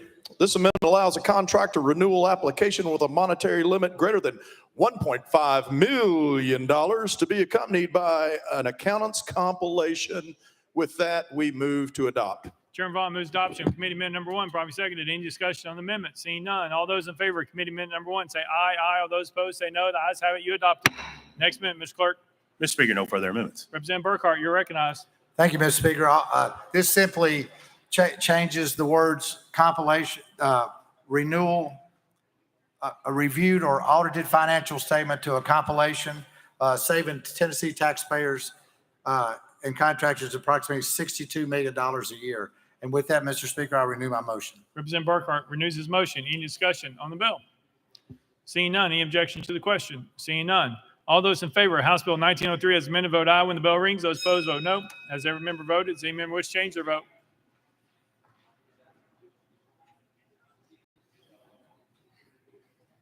Mr. Clerk, please take the vote. Ayes 94, no nays. House Bill 1903, having received a constitutional majority, I declare passed without objection. Motion reconsider table. Call the next bill, Mr. Clerk. House Bill 1894 by Chairman Sapiki and others relative to foods that contain certain substances. Chairman Spicki, you're recognized. Thank you, Mr. Speaker. I move passage of House Bill 1894 on third and final consideration. Chairman Spicki moves passage. Probably seconded. Mr. Clerk, any amendments been filed? Mr. Speaker, no amendments filed. Chairman Spicki, you're recognized. Thank you, Mr. Speaker. Members, House Bill 1894 classifies any food that contains a vaccine or vaccine material as a drug under the Tennessee Food, Drug, and Cosmetic Act. With that, Mr. Speaker, I renew my motion. Chairman Spicki renews his motion. Any discussion on the bill? Representative Dixie. Thank you, Mr. Speaker. To the sponsor, do we have an issue with this right now in Tennessee? Chairman Spicki. Is this happening? Chairman Spicki. Oh, can you repeat, Representative Dixie? I said, do we have an issue with this happening right now in Tennessee? Chairman Is this a common practice? Oh, Chairman Spicki. Thank you for the question. I'm unaware right now of this as being in Tennessee. This is a preemptive measure for consumer protection. Representative Dixie. Very good. Any further discussion? Representative Clemens. Thank you, Mr. Speaker. Is this not prohibited by federal law? Chairman Spicki. As in regards to? Representative Clemens. The sale of consumer foods with vaccinations inside of them. Is that not prohibited by federal law? Chairman Spicki. All my bill does is say in the state of Tennessee, if something comes into our state that has a vaccine in it, it'd be treated as a pharmaceutical. Chairman Clemens. Thank you. I appreciate the consumer protection aspect of this. I can only assume that you are in favor of putting vaccines in foods and therefore introducing this legislation so that individuals and consumers will know which to choose from at the appropriate time. But to the best of my knowledge, I believe there's federal law that prohibits this. The FDA has not approved this. In fact, the research that even goes towards this isn't even conclusive at this time. They're playing around with it at some, I guess, research universities somewhere. I think you mentioned in one of the committees.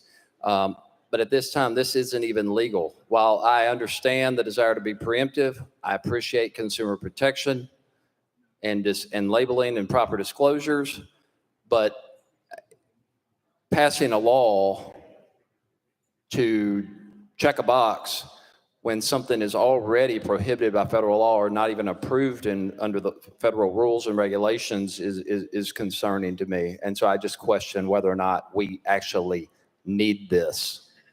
Thank you. Chairman Spicki. Thank you for those comments. First of all, to set the record straight, I do not support putting human vaccines into our food source, as was put forth in the members' comments. This is an issue, ladies and gentlemen.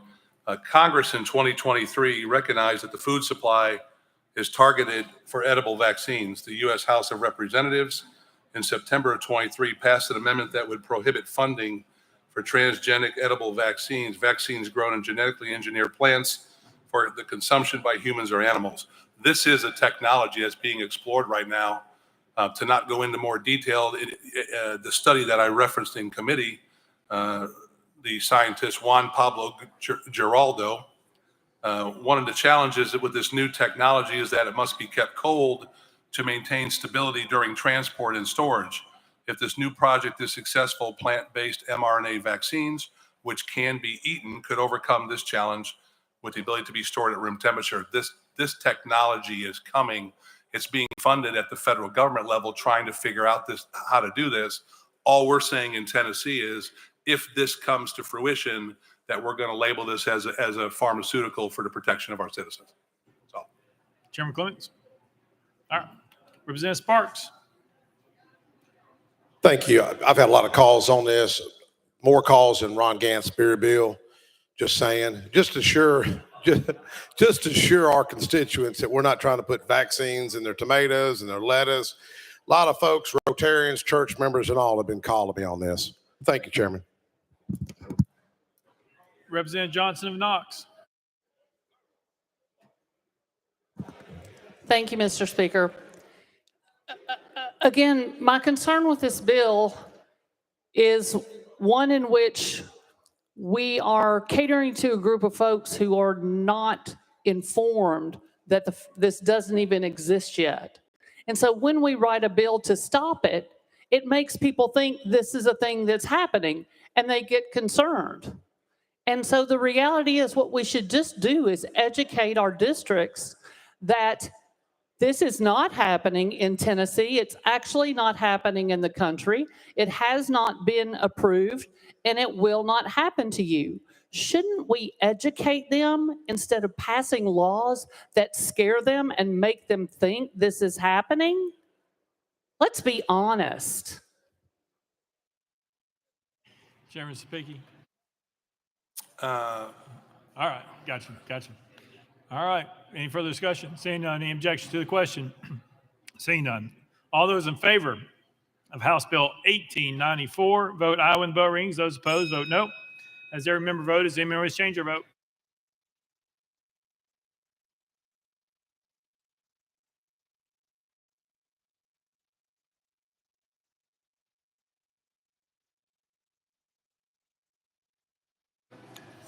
Take the vote, Mr. Clerk.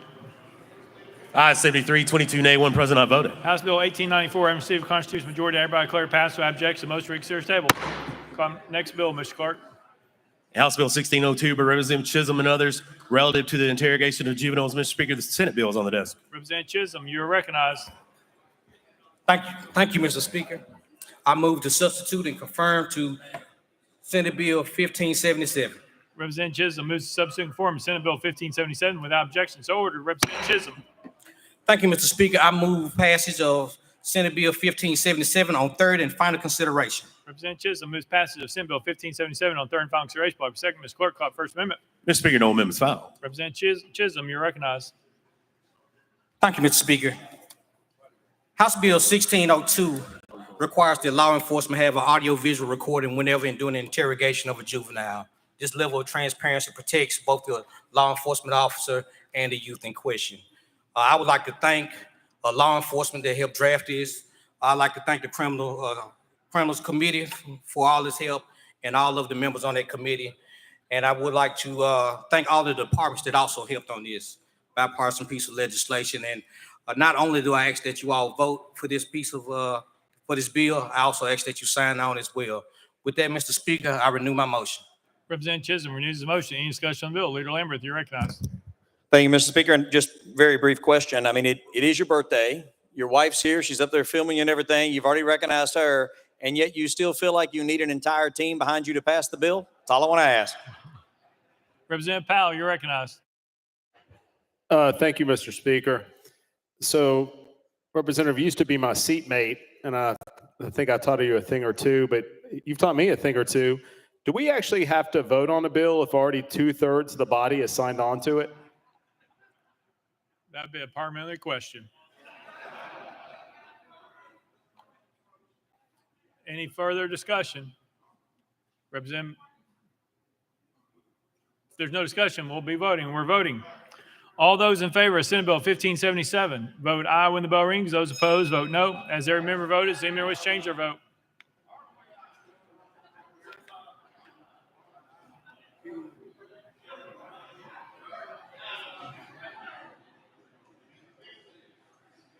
Sparks eye. Love eye. Mr. Clerk, please take the vote. Ayes 95, no nays. Senate Bill 1577 having received a constitutional majority, everybody declare passed without objection. Motion to reconsider is tabled. Call the next bill, Mr. Clerk. House Bill 2687 by Chairman Doggett and others relative to child abuse prevention. Mr. Speaker, the Senate bill is on the desk. Chairman Doggett, you're recognized. Thank you, Mr. Speaker. I move to substitute and conform to Senate Bill 2582. Chairman Doggett moves to substitute form Senate Bill 2582 without objection. So ordered. Chairman Doggett, you're recognized. Thank you, Mr. Speaker. I move passage of Senate Bill 2582 on third and final consideration. Chairman Doggett moves passage of Senate Bill 2582 on third and final consideration. Bobby second. Ms. Clerk, call the First Amendment. Mr. Speaker, no amendments filed. Chairman Doggett, you're recognized. Thank you, Mr. Speaker. What we're doing is adding the topic of sextortion to the family life curriculum. With that, I renew my motion. Chairman Doggett renews his motion. Any discussion on the bill? Representative McCalvin. Thank you, Mr. Speaker. Chairman Doggett, I just want to thank you for bringing this bill as a father of three daughters that live in the world of social media. It terrifies me to think that they could be going through something like this. Hope to God it never happens, but thank you for bringing this, sir. Thank you. Any further discussion? Seeing none. Any objection to the question? Seeing none. All those in favor of Senate Bill 2582 vote aye when the bell rings. Those opposed vote no. As every member voted, see member which change their vote.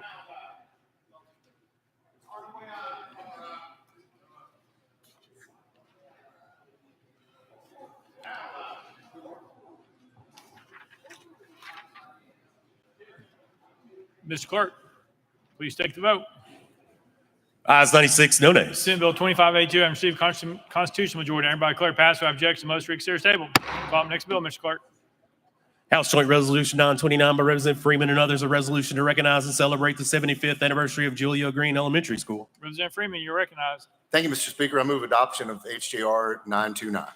Representative Freeman moves adoption. Bobby second. Mr. Clerk, any amendments been filed? Mr. Speaker, no amendments filed. Representative Freeman, you're recognized. Thank you, Mr. Speaker. I'd like to thank my colleague, Representative Mitchell, for bumping this off the calendar. Give me an opportunity to talk a little about Julia Green. Julia Green is celebrating its 75th anniversary.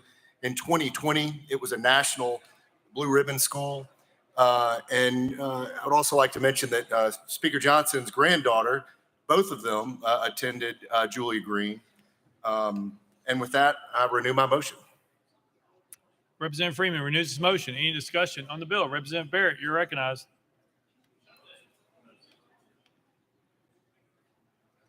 Thank you, Mr. Speaker. To the sponsor, can you name who the principal is of Julia Green School? Representative Freeman. I renew my motion. Representative Powell. Thank you, Mr. Speaker. As an alumnus of Julia Green Elementary School, I hope this bill passes. I was not asked to sign on to this one, but I'll be signing on. Thank you. All right, any further discussion? Seeing none. Any objection to the question? Seeing none. All those in favor of House Joint Resolution 929 vote aye when the bell rings. Those opposed vote no. Has every member voted? Does any member wish to change their vote?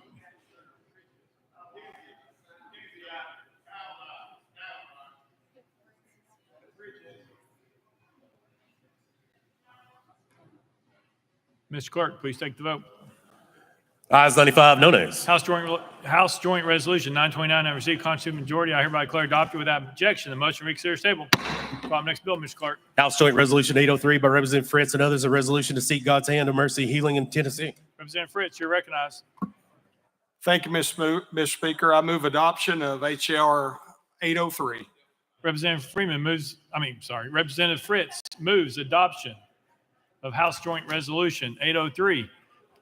Properly seconded. Mr. Clerk, any amendments been filed? Mr. Speaker, no amendments filed. Representative Fritz, you're recognized. Thank you, Mr. Speaker.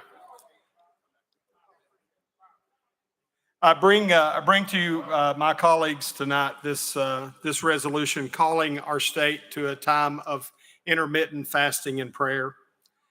I do this because I look around and I see that so many of my colleagues work to uphold the oath, to do nothing injurious to the people that we work for, to make good laws, to pass good resolutions. And I realize that some of the things that plague our nation and our state today certainly need the Lord's hand. Throughout our history, our leaders have stepped forward and called us to times of prayer. And it is in that same spirit that I offer this tonight. Across our state, we face numerous challenges, and each of us is oath-bound to protect the rights of our citizens, to legislate consequences for the wrongdoer, and to promote excellence in the upright. Each of us will deliberate and apply an iron sharpens iron approach in our committees and in our conversations. Here in this arena of both dissent and reconciliation, I think we hold an opportunity granted us by our Creator to seek His face and seek His favor. And with that, Mr. Speaker, I'd take any questions. Representative Fritz renews his motion. Any discussion on the bill? Representative Williams, you want to be recognized? Representative Williams. You want?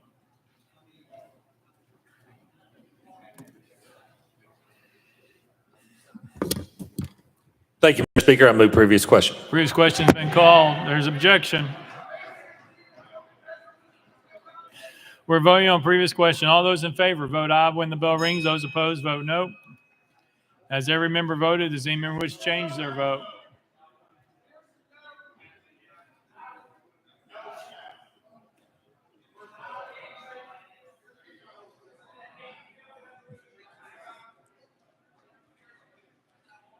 Mr. Clerk, please take the vote.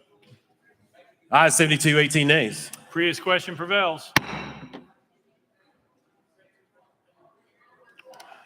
All those in favor of House Joint Resolution 803, vote aye when the bell rings. Those opposed, vote no. Has every member voted? Does any member wish to change their vote?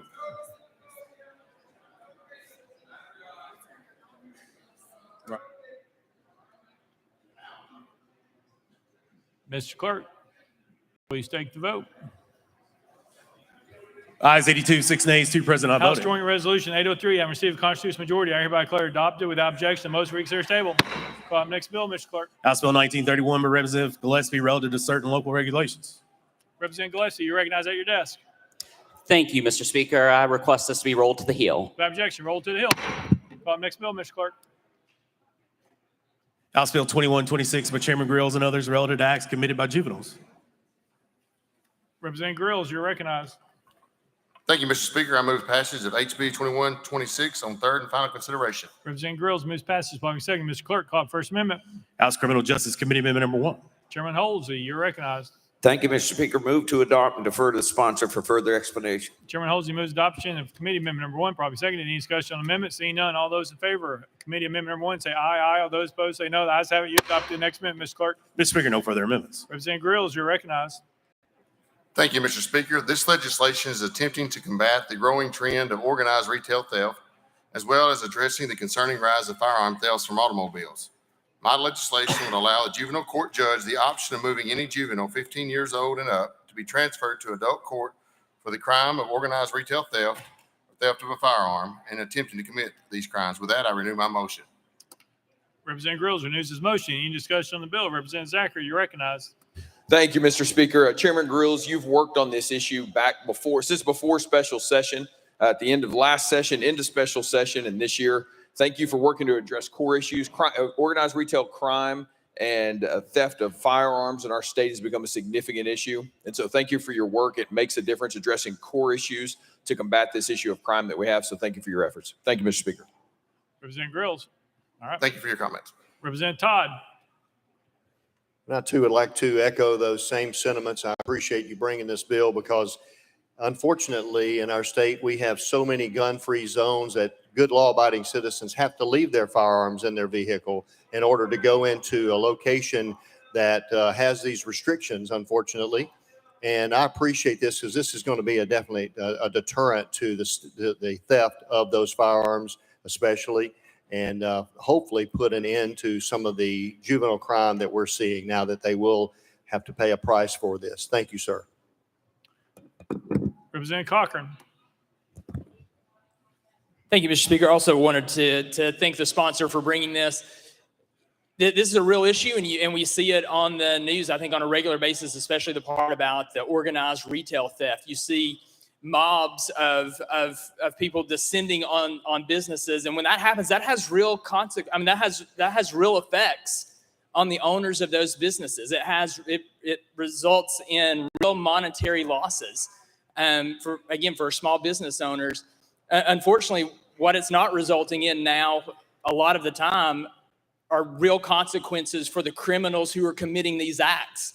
This puts consequences in place And if a young person participates in organized retail theft, it's time for them to learn at an early age that we are a nation of laws and there are consequences to breaking those laws. And so thank you for bringing this. It is a true stand for law and order. And again, just reiterating the point that in Tennessee, we stand for the law and we stand for the rule of law. Thank you for bringing this. Representative Grills. Thank you, Mr. Speaker, and I thank you for those comments. Representative Pearson.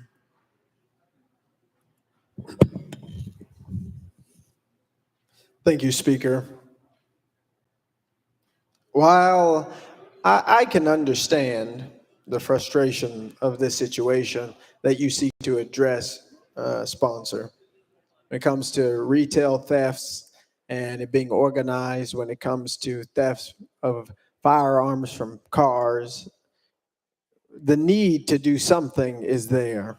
And I do understand that, and I agree with it. I believe that too. But I believe that this is the wrong tool to address this problem. I do not think transferring 15-year-olds to adult courts is the resolution to the problem of firearms being stolen out of vehicles or retail thefts happening. What shocks me is that you do, and my colleagues, you do see a problem, but the tools to address it have nothing to do with addressing root causes. So there's nothing about addressing poverty. There's nothing about addressing lack of opportunity. There's something now you want to legislate the theft of firearms leading to a child going to adult court, but we don't have any legislation requiring safe storage laws.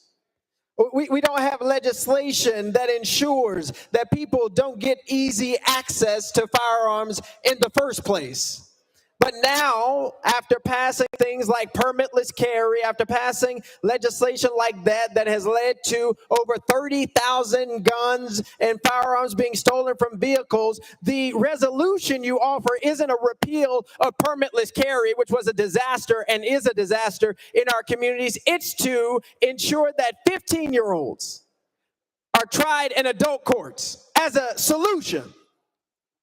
Say that you have more egregious laws on the books and that's going to fix it. But this tool, this attempt has been tried before. And what it does when you have things like the 1994 crime bill, you end up having more people, yes, being incarcerated, but you do nothing to deal with the systemic problems that we need to address, such as poverty, such as the gun violence epidemic in a meaningful way. I'm very frustrated by these terrible, pathetic pieces of legislation that are weak excuses for addressing significant problems. If we want to do something about vandalism or organized crime and retail theft, then do something about lifting the minimum wage, creating more access to opportunities for youth, investing in communities that have been overlooked and under-resourced and underfunded. You want to do something about the theft of firearms? Do something about people getting access to firearms in the first place. Repeal permitless carry. Ensure we have safe storage laws. Do something to address those problems. It's on the bill, my colleagues, because it is talking about the theft of firearms for a 15-year-old, leading them to be charged in adult court, which means disproportionately black young people are going to be charged in adult court. This is on the bill. But let us not just be on the bill. Let us have some morality in the ways that we are legislating. Let us have an intentionality to address the root causes of the problems we see in our communities and stop these very weak Band-Aids that do nothing to address the deep-seated problems in our community. Because this type of legislating is harmful. This type of legislating ignores the real problems. This type of legislating is immoral. But instead, let us legislate in a meaningful way to address the root causes of these problems. This idea that one of my colleagues mentioned that they'll know we're a law and order state is ridiculous. absolutely ridiculous. We need to be a state that prioritizes the people who need our help the most. Let us be a state that stops gun violence from being the #1 killer of children. Let's be that state. Let's be the state that gives people access to Medicaid expansion. Let's be that state, not this punitive state that is not addressing the root causes of any of the problems that we see in our communities. That is why I ask that you not support this legislation and why I won't. Representative Grills. Thank you, Mr. Speaker. We each have 15 bill spots to file bills. Next year, you'll have 15 more. Chairman Clemens. Thank you, Mr. Speaker. I'm curious, we continue, as was referenced earlier, to pass these truth in sentencing bills and this lock them up mentality. But what I'm curious about is on what data or evidence are you relying to justify incarcerating 15-year-olds in adult detention facilities? How is that going to deter the crime on the front end? Because I've seen a lot of data that says it has no deterrent effect. On what data are you relying that says it does? Representative Grills. Thank you, Mr. Speaker. And I believe it was 6 years ago that we could transfer juveniles to adult court. And then we took that away and we saw an uptick, almost skyrocket. And we saw that that was not working. So that's one of the reasons this bill has been brought back to us. Chairman Clemens. Well, I would argue that during that same time frame, we've cut services and funding into our communities. We have cut and decimated our public education system. We have stopped addressing ACEs in our communities, which actually deters crime, which actually puts children in positive environments, positive learning environments. I know of nothing. There is no data to show that lock them up or putting children in adult detention facilities has a positive impact to deter crime. That's my question. I'm curious about what data you're looking at because I haven't seen it. Representative Grills. Thank you, Mr. Speaker. And in the the criminal full committee, a similar question was asked. And I remember as a child, stiffer punishments got my attention. And when my dad told me there were going to be consequences for things that I'd done, I paid a stiffer consequence for that. And I feel like when we continue to pat people on the back and slap on the hand and tell them, don't do it again, it's not working. And that's what we're trying to do. We're trying to give the DAs another tool in their toolbox and the juvenile courts another tool in their toolbox to deal with these. Does this mean that every child that goes before the courts will go to be transferred to adult court? Absolutely not. But that DA and that judge, they will have another tool in their toolbox to address this situation. Chairman Clemens. Thank you, Mr. Speaker. And I appreciate the point that you made. Unfortunately, too many children in this state don't have fathers. So that's one issue. They may not be in a positive environment. They might be growing up somewhere where they're not getting these type of life lessons. But I can assure you, based on data and evidence, threatening to lock them up in an adult detention facility has no impact whatsoever. And in fact, the data actually shows that when you put children in adult detention facilities in that environment, it actually has the reverse impact because they're not being rehabilitated. They're not getting the services they need to address their needs as a child. Children have different necessities. They require different type of rehabilitation, different type of treatment, different type of attention, as you just said. Now, you and I, we probably benefited from it. I know I had my tail whipped, but that's a different issue. That is entirely different. I would argue that we need to do a better job of making sure these children are getting rehabilitated in a proper environment, not putting them in an adult detention facility where it's going to have a reverse impact. Thank you, Mr. Speaker. Representative Grills. Thank you, Mr. Speaker. And once again, this is another tool that the DA will have in their toolbox to use at their disposal in consultation with the juvenile judge.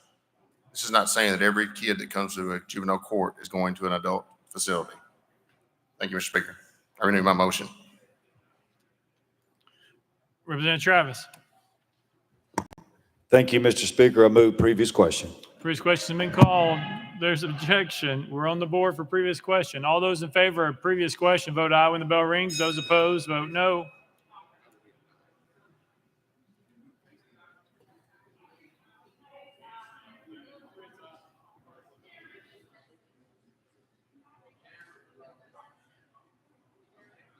Sabiki, aye. Mr. Clerk, take the vote. Ayes 71, 24 nays. Previous question prevails. We are voting. All those in favor of House Bill 2126 as amended, vote aye when the bell rings. Those opposed, vote no. Has every member voted? Does any member wish to change their vote?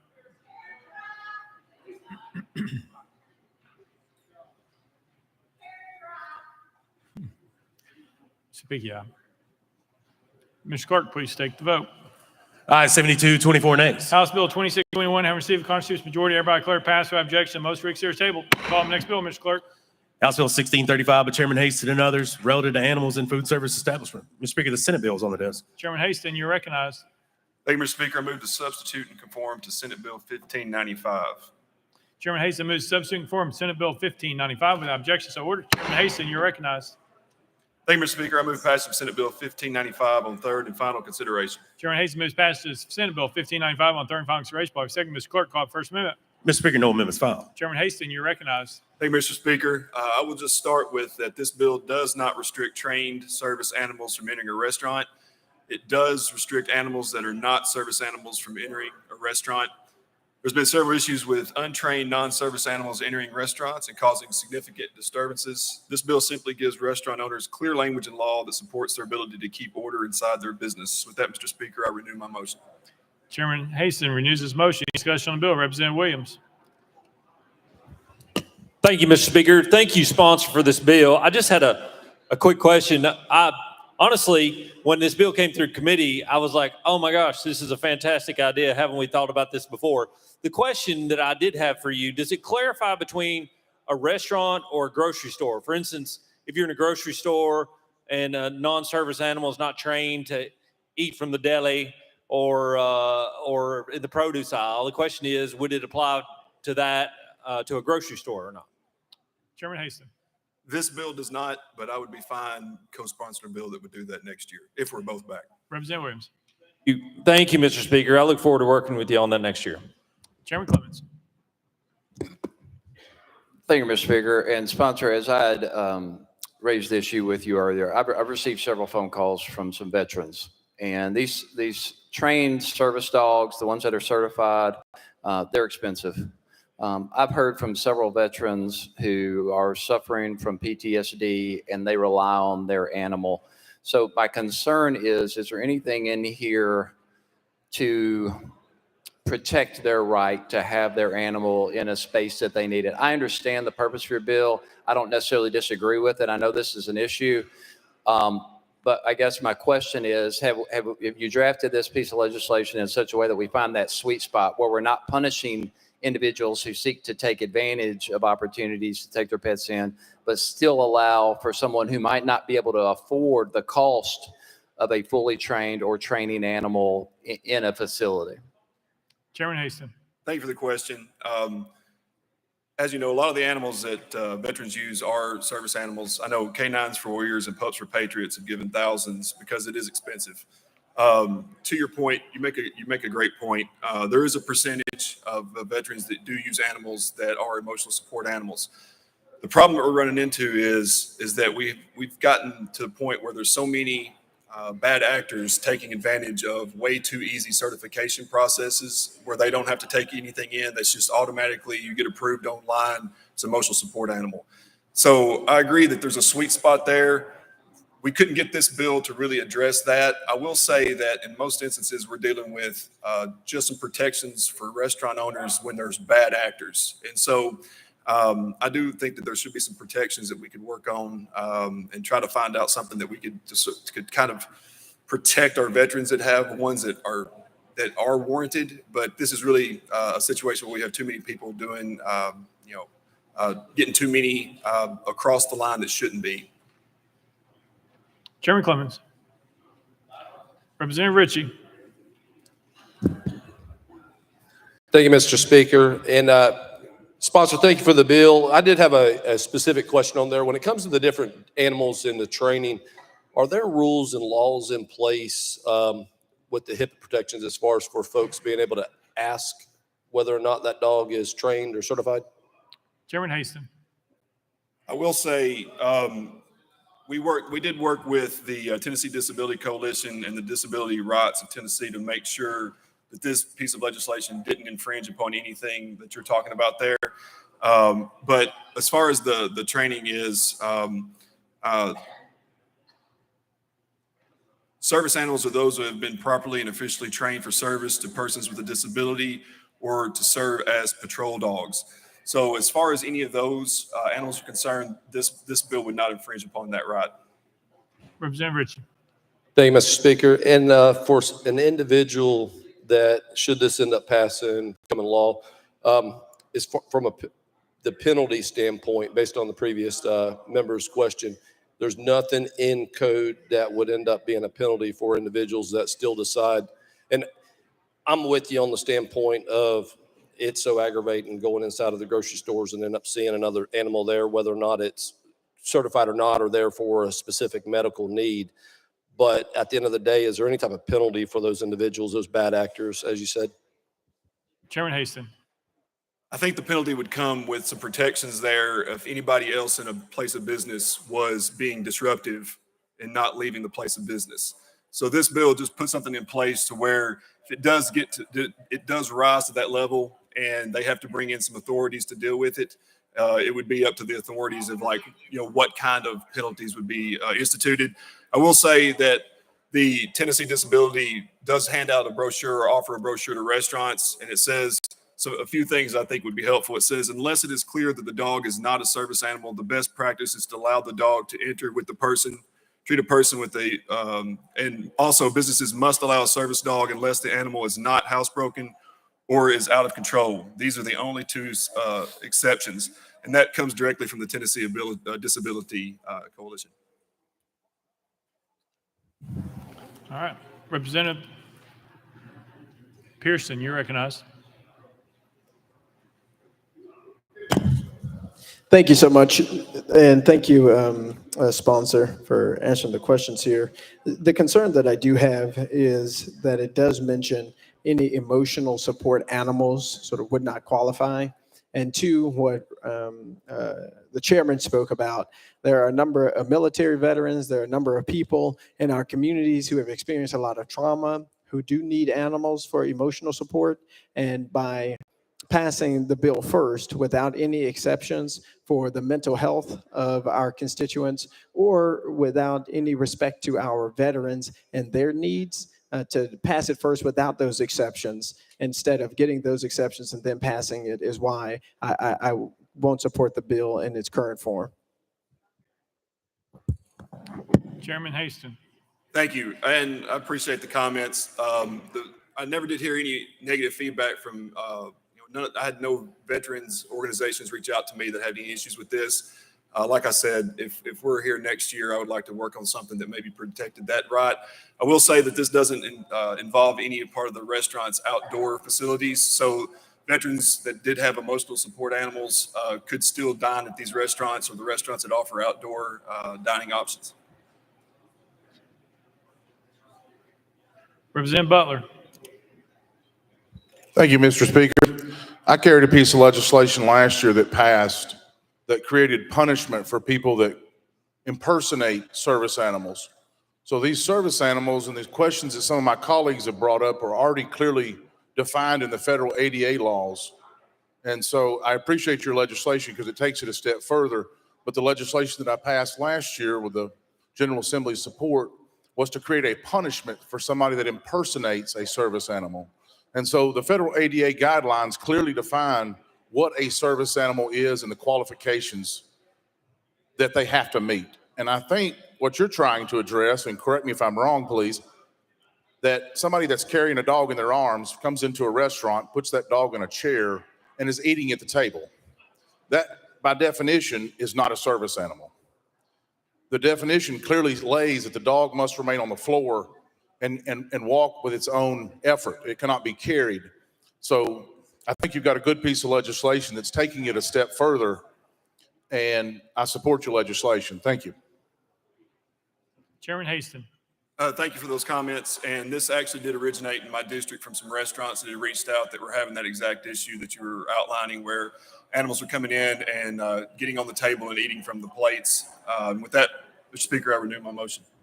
Chairman Hastings renews his motion. Any further discussion? Seeing none. Any objection to the question? Seeing none. All those in favor of Senate Bill 1595, vote aye when the bell rings. Those opposed, vote no.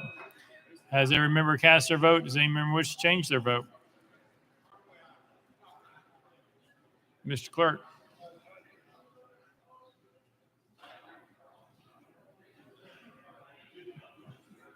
Please take the vote. Ayes 88, 4 nays, 2 present, unvoted. Senate Bill 1595 having received a constitutional majority, I hereby declare passed without objection. The motion reeks here is tabled. Up next bill, Mr. Clerk. House Bill 1676 by Chair Lady Littleton and others relative to children. Chair Lady Littleton, you're recognized. Thank you, Mr. Speaker. I move passage of House Bill 1676 on third and final consideration. Chair Lady Littleton moves passage following second. Mr. Clerk, call First Amendment. House Civil Justice Committee Amendment number 1. Chairman Farmer, you're recognized. Thank you, Mr. Speaker. This amendment reroutes the bill, move to adopt, and defer to the sponsor for further explanation. Chairman Farmer moves adoption of Committee Amendment number 1. Properly second. Any discussion on the amendment? Seeing none. All those in favor of Amendment number 1 say aye, aye. All those opposed say no. The ayes have it. You adopted. Next amendment, Mr. Clerk. Mr. Speaker, no further amendments. Chair Lady Littleton, you're recognized. Thank you, Mr. Speaker. This bill, as amended, helps DCS keep children safe by cleaning up several parts of the code related to different grounds for termination of parental rights and other related provisions. This bill will refocus the definition of severe child abuse to look at the status of the child and the injuries that the child suffered, as opposed to focusing on the perpetrator. This bill would also ensure the child would not be placed in a home where a parent or other individual cannot be excluded as a perpetrator of severe child abuse.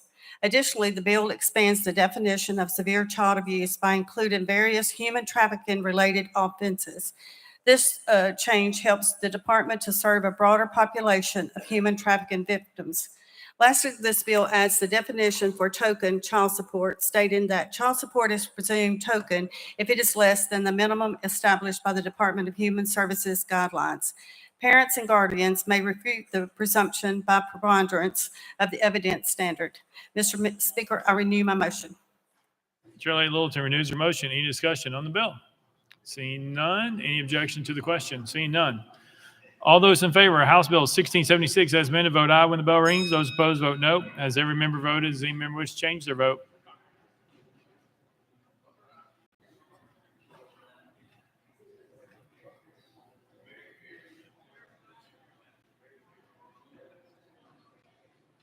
Mr. Clerk, please take the vote. Ayes 87, 2 nays, 4 present, unvoted. House Bill 1676 having received a constitutional majority, I hereby declare passed without objection. The motion reeks here is tabled. Next bill, Mr. Clerk. House Bill 1906 by Representative McCalman relative to limitations of actions. Representative McCalman, you're recognized. Thank you, Mr. Speaker. I move passage of House Bill 1906 on third and final consideration. Representative McCalman moves passage following second. Mr. Clerk, call First Amendment. House Civil Justice Committee Amendment number 1. Chairman Farmer, you're recognized. Thank you, Mr. Speaker. This amendment edits the bill, move to adopt, and defer to sponsor for further explanation. Chairman Farmer moves adoption of Committee Amendment number 1. Properly seconded. Any discussion on the amendment? Seeing none. All those in favor of Committee Amendment number 1 say aye, aye. All those opposed say no. The ayes have it. You adopted. Next amendment, Mr. Clerk. Mr. Speaker, no further amendments. Representative McCalman, you're recognized.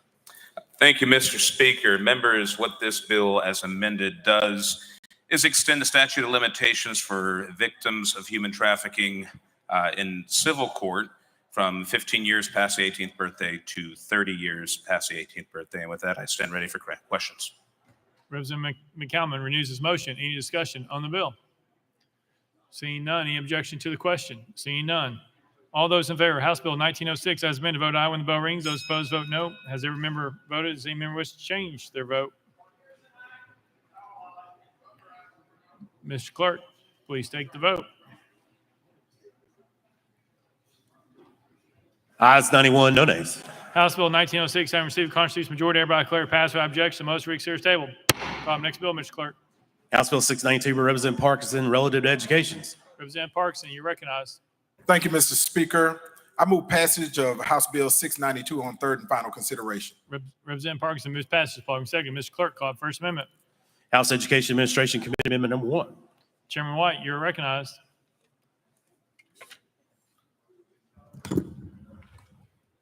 Thank you, Mr. Speaker. This is I move to adopt and defer to the sponsor for further explanation. Chairman White moves adoption of committee amendment number 1, probably seconded. Any discussion on the amendment? Seeing none. All those in favor of committee amendment number 1 say aye, aye. All those opposed say no. The ayes have it. You adopted. Next amendment, Mr. Clerk. House Amendment 2 by Representative Parks, and Mr. Speaker, was not timely filed. However, as it only corrects the effective date, it is exempt from the deadline.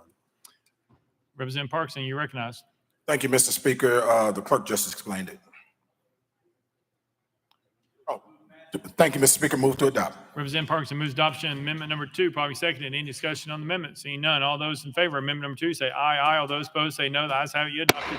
Next amendment, Mr. Clerk. Mr. Speaker, no further amendments. Representative Parkinson, you're recognized. Thank you, Mr. Speaker. I'm going to see what the chairman is going to do before I explain this bill. Are you going to do anything?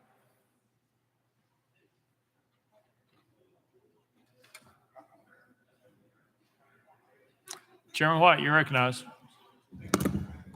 Thank you, Mr. Speaker. In consultation with Representative Parkinson. Don't put me in it. No, don't put him in it. Okay. In consultation with myself, I would like to ask, I'd like to ask if we can hold this on the desk. We have another bill coming along like this, and we won't hold it on the desk till we align the two.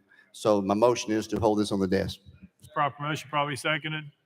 Is there objection?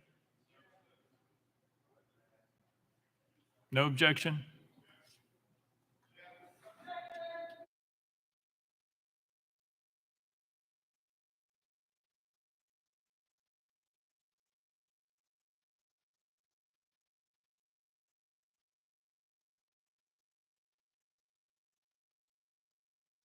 We're on the board voting. The motion was made to hold House Bill 692 on the desk. We're voting on that. All those in favor vote aye when the bell rings. Those opposed vote no.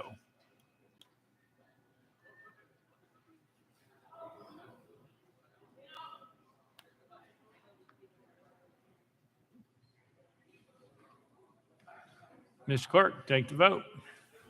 Ayes 68, 24 nays. Passes, held on desk. Next bill, Mr. Clerk. House Bill 1939 by Representative Parkinson, relative to payment for healthcare services. Representative Parkinson, you're recognized.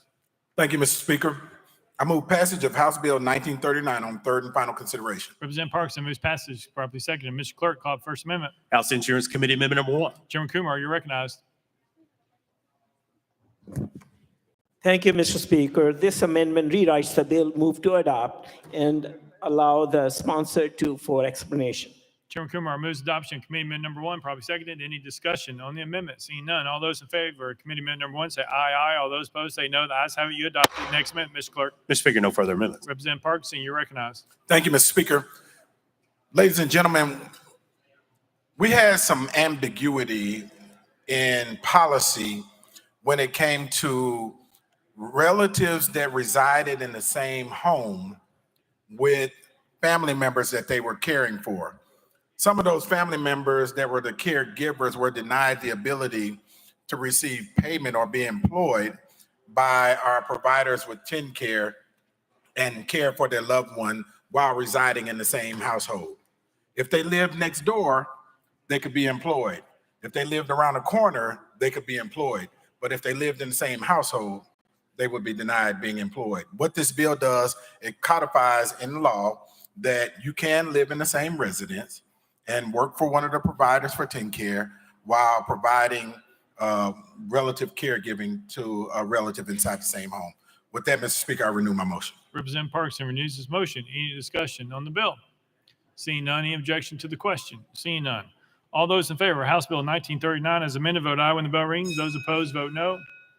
Has every member voted? Does any member wish to change their vote?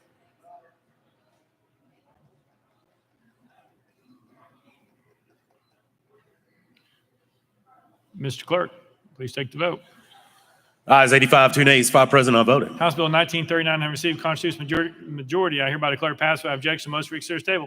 Call the next bill, Mr. Clerk. House Bill 1858 by Representative Davis and others, relative to the Home Address Confidentiality Program. Representative Davis, you're recognized. Thank you, Mr. Speaker. I move passage of House Bill 1858 on third and final consideration. Representative Davis moves passage. Bobby seconded. Mr. Clerk, any amendments been filed? Mr. Speaker, no amendments filed. Representative Davis, you're recognized.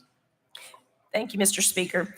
This bill is from the Secretary of State's office that makes some updates to the Safe at Home program. The bill amends language in the statute to alleviate some of the burdens on victims and their children that are entering the program or wishing to renew their status in the program.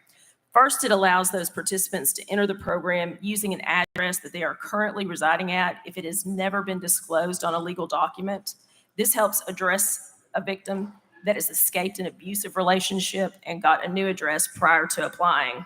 The bill also allows participants to renew their status in the program directly with the Secretary of State's office rather than going through reapplying through a local application assistant. Additionally, the bill protects children of participants who turn 18 during their parents' time in the program to apply and remain in the program with their parents' renewal.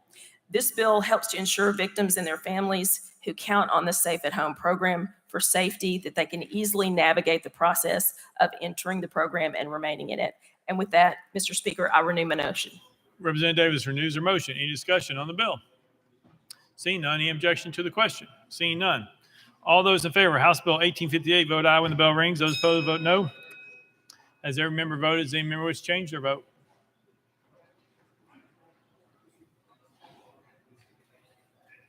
Mr. Clerk, please take the vote. Ayes 91, no nays. House Bill 1858, having received a constitutional majority, everybody declare it passed without objection. The motion reconsidered is tabled. Call up next bill, Mr. Clerk. House Bill 1824 by Chairman Farmer relative to opioids. Mr. Speaker, the Senate bill is on the desk. Chairman Farmer, you're recognized. Thank you, Mr. Speaker. I move to substitute and conform to Senate Bill 1677. Chairman Farmer moves to substitute and conform Senate Bill 1677 without objection. So ordered. Chairman Farmer.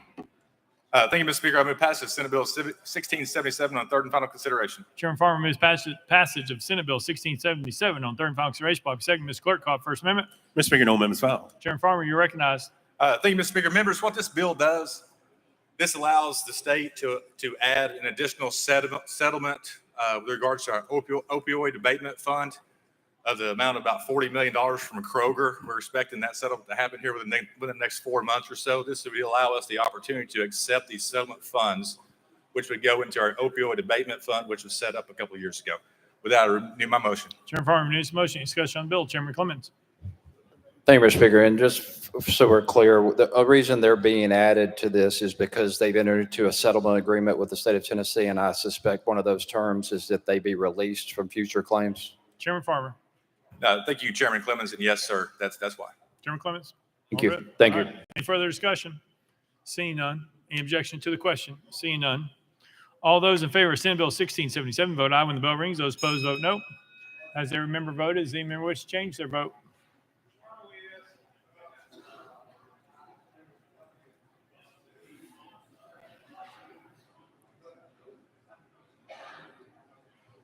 Mr. Clerk, please take the vote.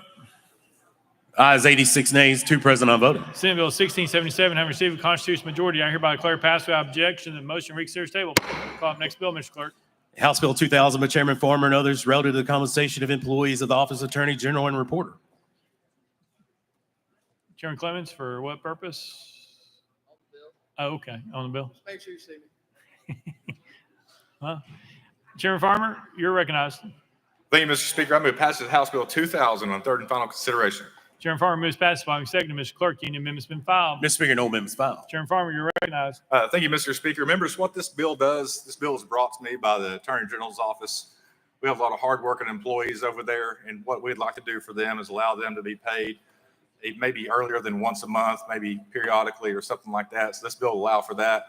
And also, it would allow the state of Tennessee to be competitive with the pay structure with those folks that work over the Attorney General's office. Right now, it seems like every time we get someone trained and they're not really wanting to make a career out of it because the private industry comes in and plucks them up. So this will allow for us to be more competitive and keep the folks there that need to be there, and hopefully they'll make a career out of the work of our Attorney General's office. With that, Mr. Speaker, I renew my motion. Chairman Farmer renews the motion. Any discussion on the bill? Chairman Clemens, you're recognized. Thank you, Mr. Speaker. Mr. Chairman, I've yet to hear any complaints from anybody at the Attorney General's office that they're not making enough money working over there. And I know that we have in recent years increased the Attorney General's budget quite considerably. And the Attorney General and Reporter is actually the one person in state government that's not really beholden to anyone. There is no statutory process to impeach the Attorney General. Once he is appointed by the Supreme Court, he's there for 8 years, absent some egregious conduct at the Board of Professional Responsibility and raises some issue. But there really is no legal way to do this. So what's the precedent for giving somebody with that little accountability complete discretion to set the salaries and compensation of not only himself or herself, but also their employees? Chairman Farmer. Yeah, thank you, Mr. Speaker, and Chairman Clemens. Thank you for that question, sir. We want to stay ahead of the curve here in Tennessee, and that's what we're doing. So you're asking about precedent. Well, we want to set the precedent. We want to set the bar high. We want to set the bar high for our legal minds, the folks that are defending the state of Tennessee against lawsuits, pursuing lawsuits, and things of that nature. So with that said, Mr. Speaker, I renew my motion. Chairman Clemens. Thank you, Mr. Speaker. Well, setting precedent is one thing, but setting bad precedent is another. And we have a unique situation here in the state of Tennessee where the Attorney General reporter really has zero accountability to anyone for 8 years.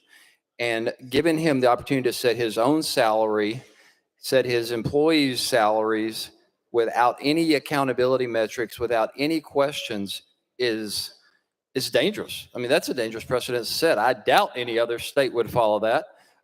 Given our unique way of appointing this. And like I said, we have increased the Attorney General reporter's budget exponentially over the last several years.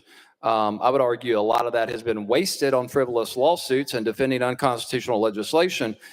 But that aside, I think we need to be very careful about giving people who are completely unaccountable to taxpayers and unaccountable to the people of Tennessee such unbridled discretion to not only set their own salary, but also those who they're hiring. Again, I've heard of zero complaints from anybody working in the Attorney General's office. They're not being paid enough.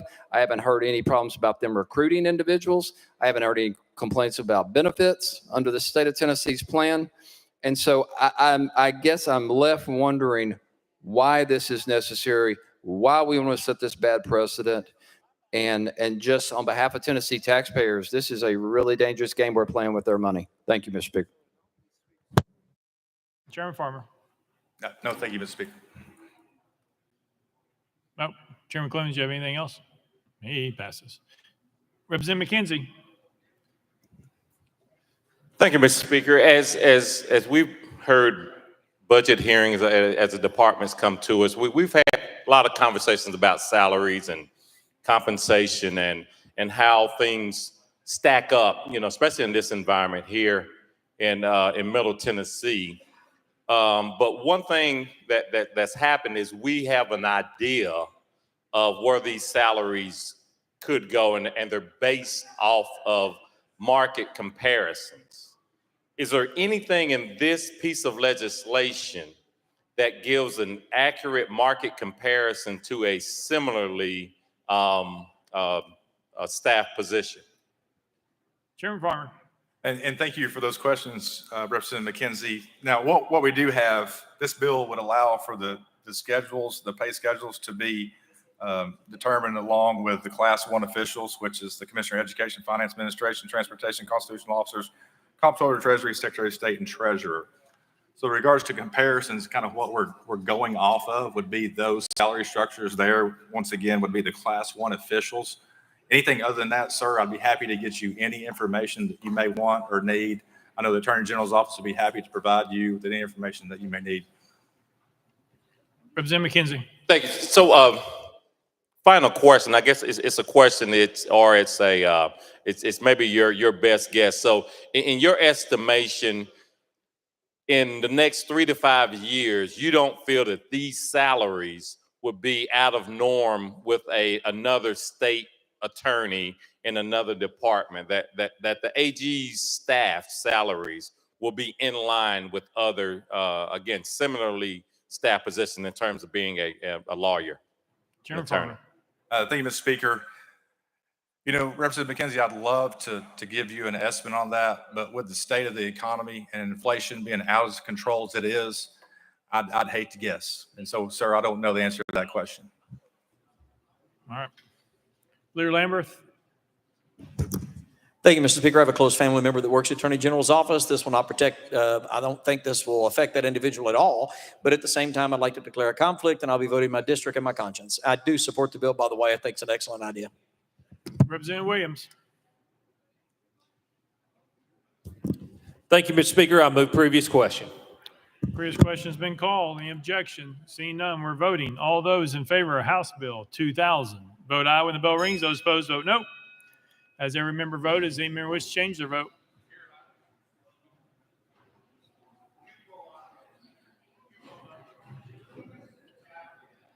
Mr. Clerk, please take the vote. Ayes 73, 21 nays, one present not voting. House Bill 2000 having received a constitutional majority, hereby declare passed without objection. Most reconsider table. Call up next bill, Mr. Clerk.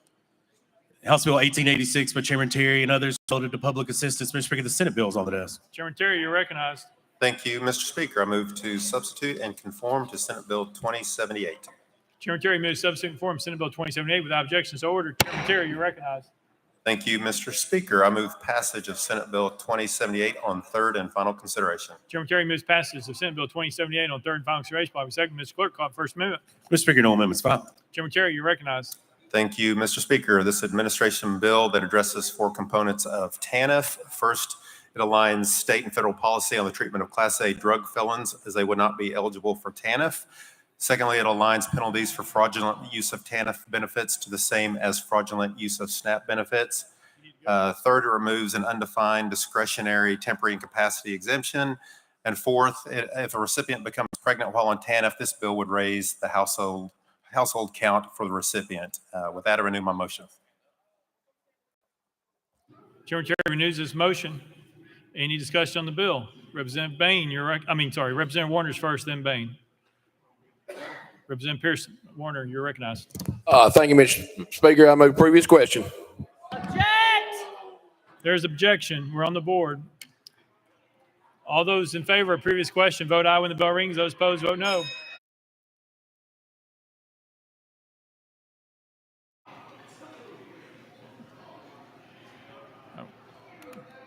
Mr. Clerk, please take the vote. Ayes 58, 32 nays, one present not voting. Previous question fails. Representative Bain, you're recognized. Thank you. Thank you, Mr. Speaker. So I have a few questions, and Chairman Terry, I know this is an administration bill, but there's a presumption in the legislation that individuals enrolled in the TANF program are using their benefits to buy firearms. And I was just wondering if you have any incidents of this across Tennessee. Chairman Terry. Thank you. And that is in the bill that sort of prohibits them from doing that. The department did not talk to me about that, but that would be a violation of their use of the benefits. Representative Bain. Thank you, Mr. Speaker. The bill also includes penalties if people in an aggregate of 500 plus misuse their benefits. And I was wondering if you had any examples of that as well. Chairman Terry. Could you repeat the question? Representative Bain. Thank you, Mr. Speaker. Yes. So the bill alludes to trafficking TANF benefits in excess of $500 or more. And I was just wondering if the administration had any examples of this happening across the state. Chairman Terry. Thank you. Great question. In their discussions with me, they did not specifically give me an example of that, but that does align with current laws. Thank you. Federal law. Thank you. Representative Bain. Okay, thank you. For everyone on the floor, so Tennessee pays a maximum of $387 a month for a family with little to no income, which is amongst one of the lowest in the nations. Tennessee's food for groceries for a family of four is estimated about $500. So I just wanted, as a point of reference, to say this would be assuming that families are accumulating TANF benefits, spending them in excess of $500, missing out on food, and then being penalized. I'm a social worker, and I do not believe that criminalizing our public programming benefits anyone. This bill worsens poverty by cutting aid and imposing penalties, and it further pushes families deeper into poverty instead of offering pathways to stability. Thank you, Chairman Terry. Chairman Terry, you recognize. Representative Pearson. Thank you, Speaker and sponsor. I don't think this is a good bill. I think part of our responsibility is to care for those who are less fortunate. Part of our jobs and responsibility is to make sure that those who are hungry are fed, is to make sure that those who are suffering in our state due to a minimum wage of $7.25 or inaccessibility to jobs that can pay them a living wage are cared for. And this legislation does not do that. There are a few problems that I have. One, in section 1 of your legislation, it removes caregiver exemptions and taking away the work requirements shall be excused for a parent or caretaker relative who proves to the satisfaction of the department the existence of the person's temporary incapacity or permanent disability. This is taken out by this legislation that removes this section in particular. And that concerns me because many people are taking care of relatives and loved ones, and that in and of itself is work. That is a job that many do out of love, but should not lead to them losing access to resources.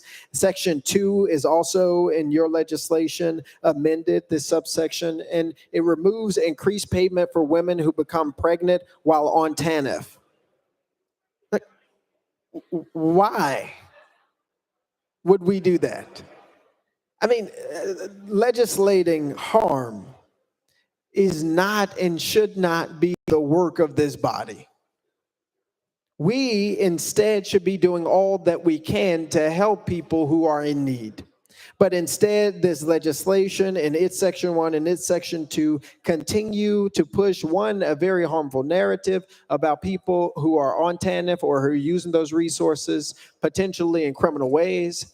And two, it is actually restricting the amount of people who would have access to TANF dollars and resources. The money is paid by Tennessee taxpayers so that when people are in need, we are able to do our duty of care for and toward them. It isn't for us to then say how we can criminalize them further or restrict the amount of people who actually get access to the resources that their tax dollars pay for when they're in need. This type of legislating, it is criminalizing people who are struggling with poverty, while at the very same time we do things to enshrine poverty in our state. It continues a terrible legacy of hurting those who are already marginalized, hurting those who are already disenfranchised, hurting those who are in need of resources, not in need of the deprivation from this legislative body or from you, sponsor. And so for these reasons of removing exemptions, decreasing or removing the ability of people who are pregnant while on TANF to be able to get access to them, like all of these things show and prove to me that we are not caring for the last, the lost, and the least, and that this legislation will be harmful upon its enactment. And for those reasons, Representative, I cannot support this bill. Chairman Terry. Thank you, and thank you for your comments. Section 1 is dealing with the temporary incapacity exemption. There are other exemptions that people can use with that. It's overly broad, and some of the things that people are using for exemptions under that are like a sprained toe or having a cold. If somebody has a true exemption, they can actually go through a process. They can get vocational programs for that. The second part where you're bringing up about the pregnant person, what this actually does is it actually increases their benefit, not decreases their benefit. So if they actually do get pregnant while they're on TANF, current law says that they are capped. This law, when this gets passed, will increase that and allow that to go up so that we actually do help those individuals. Representative Pearson. I don't know, and I didn't hear you present numbers about people who abuse the system with this sprained toe or ankle or things like that. I do believe that, again, our job, our responsibility is to care for people who are most marginalized, who are suffering the most economically and socially in our state. And I do not believe this bill addresses that. Thank you, sponsor. Thank you, Speaker. Representative Hawk. Thank you, Mr. Speaker. I've had the pleasure of working with Chairman Terry on TANF legislation over the last several years. And allow me to break this down for us. We have roughly 1.7 million Tennesseans right now who are receiving some type of public assistance. Half of those are receiving SNAP or food stamps. So over 800,000 people are receiving food benefits. We have roughly 28,000 Tennesseans who are able-bodied individuals who the best way we can care for them is to get them into the workforce. The most fulfilling thing that we can do to help them is have them help themselves to get some type of fulfilling work. The TANF program, the Temporary Assistance for Needy Families, I'll remind you, the T is temporary. This is not a program that is designed to go ad nauseum. It goes for 60 months is what it does. And the ultimate goal is to grow an individual's financial capacity in order to reduce their dependency on public assistance. Work is the best way to do that. That is the best way to grow your financial capacity. We have 7 pilot programs that are doing incredible work all across the state of Tennessee in each Grand Division to bring individuals into a place where they can provide for their family. There's reunifications going on all the time. We've got one particular group, Family Matters, part of the Affirm organization in Shelby County, that is working with folks, gentlemen who have been incarcerated, trying to bring them back into their children's lives, helping them pay their fines, helping them pay their fees. This is being done through TANF.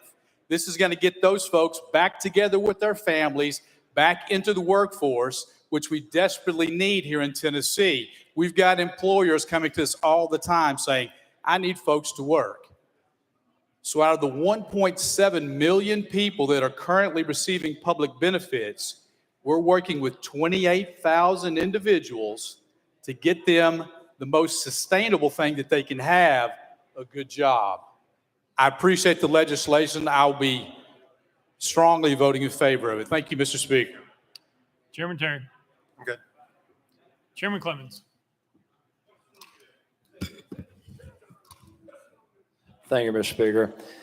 My question is going towards some of the issues that were raised previously. So the issue with regarding the parent or caretaker relative exemption, why are we doing that? Chairman Terry. Can you, the temporary incapacity? Chairman Clemens. The section 1, removing the parent or caretaker relative exemption, why are we removing that from the code? Chairman Terry. Thank you. And that's the TANF incapacity exemption, temporary incapacity exemption.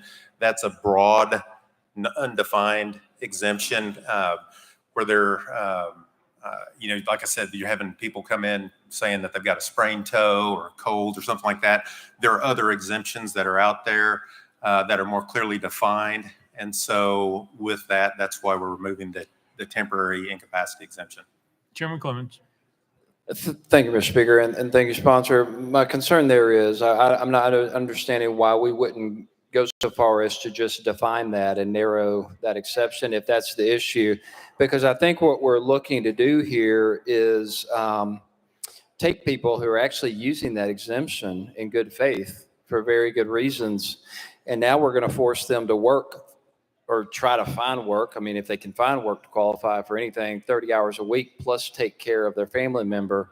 So I guess my next question is, why didn't this Governor Lee administration decide to narrow that exception or better define it in the code rather than just wiping it off the board? Chairman Terry. Thank you, and good question. And for that, there are other exemptions that are out there. There are other avenues that they could take. If they don't work, there's about 7 or 8 other avenues that they could take from working. For this, it was temporary. It has to be proven to the satisfaction. And the issue is that if you have frivolous claims or of this, you have to go back, and their administrative duty to go back.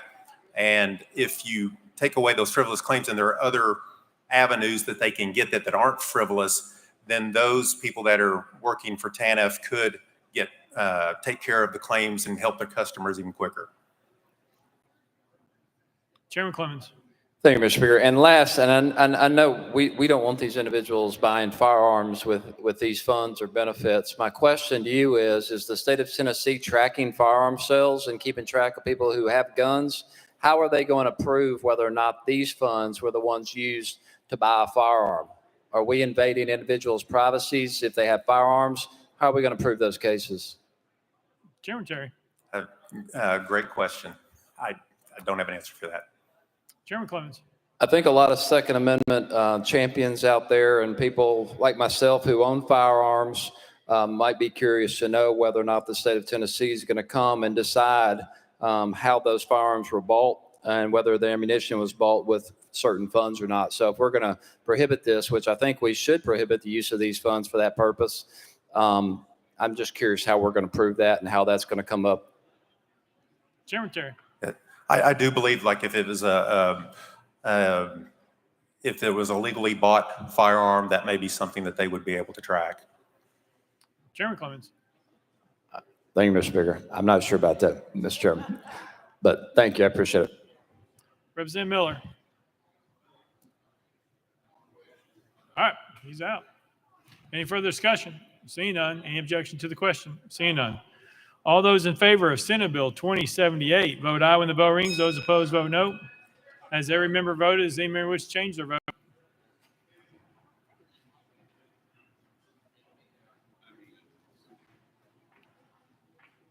Mr. Clerk, please take the vote.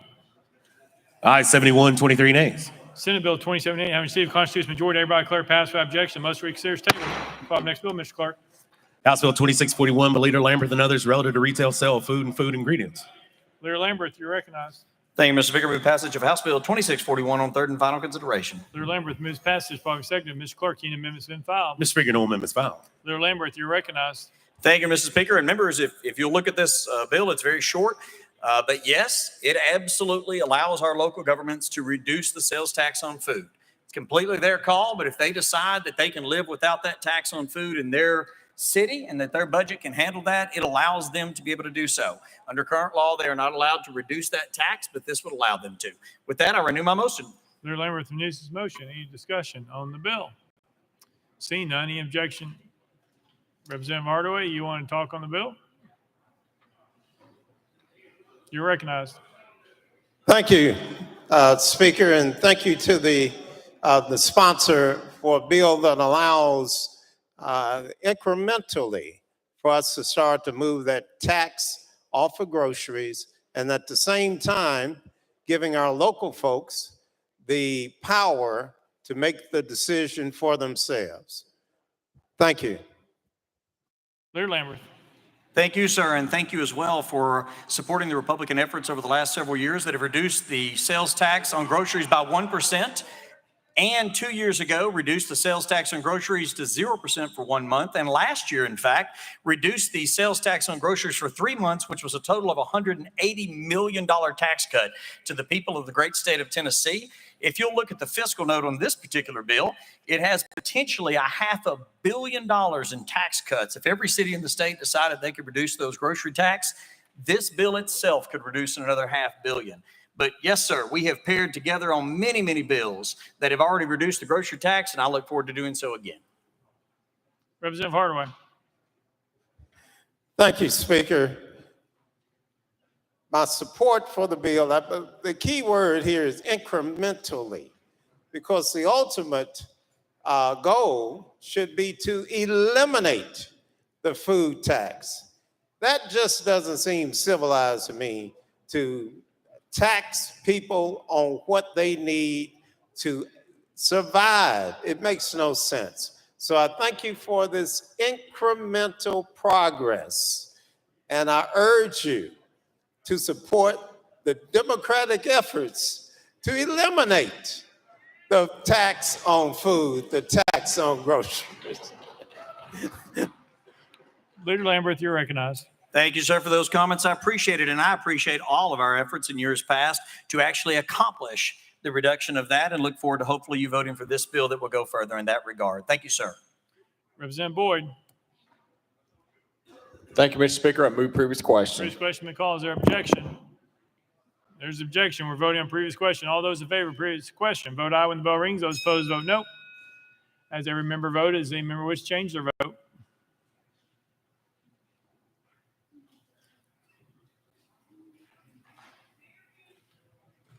Mr. Clerk, please take the vote. Aye, 70, 19 nays, one present, not voting. Previous question prevails. Let the journal reflect. Representative White is excused.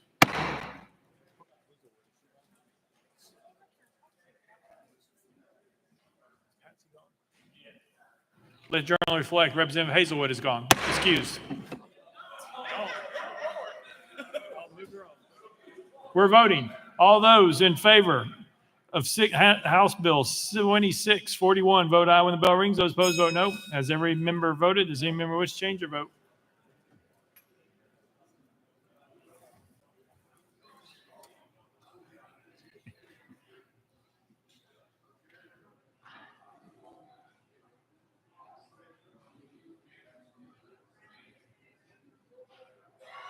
Mr. Clerk, please take the vote.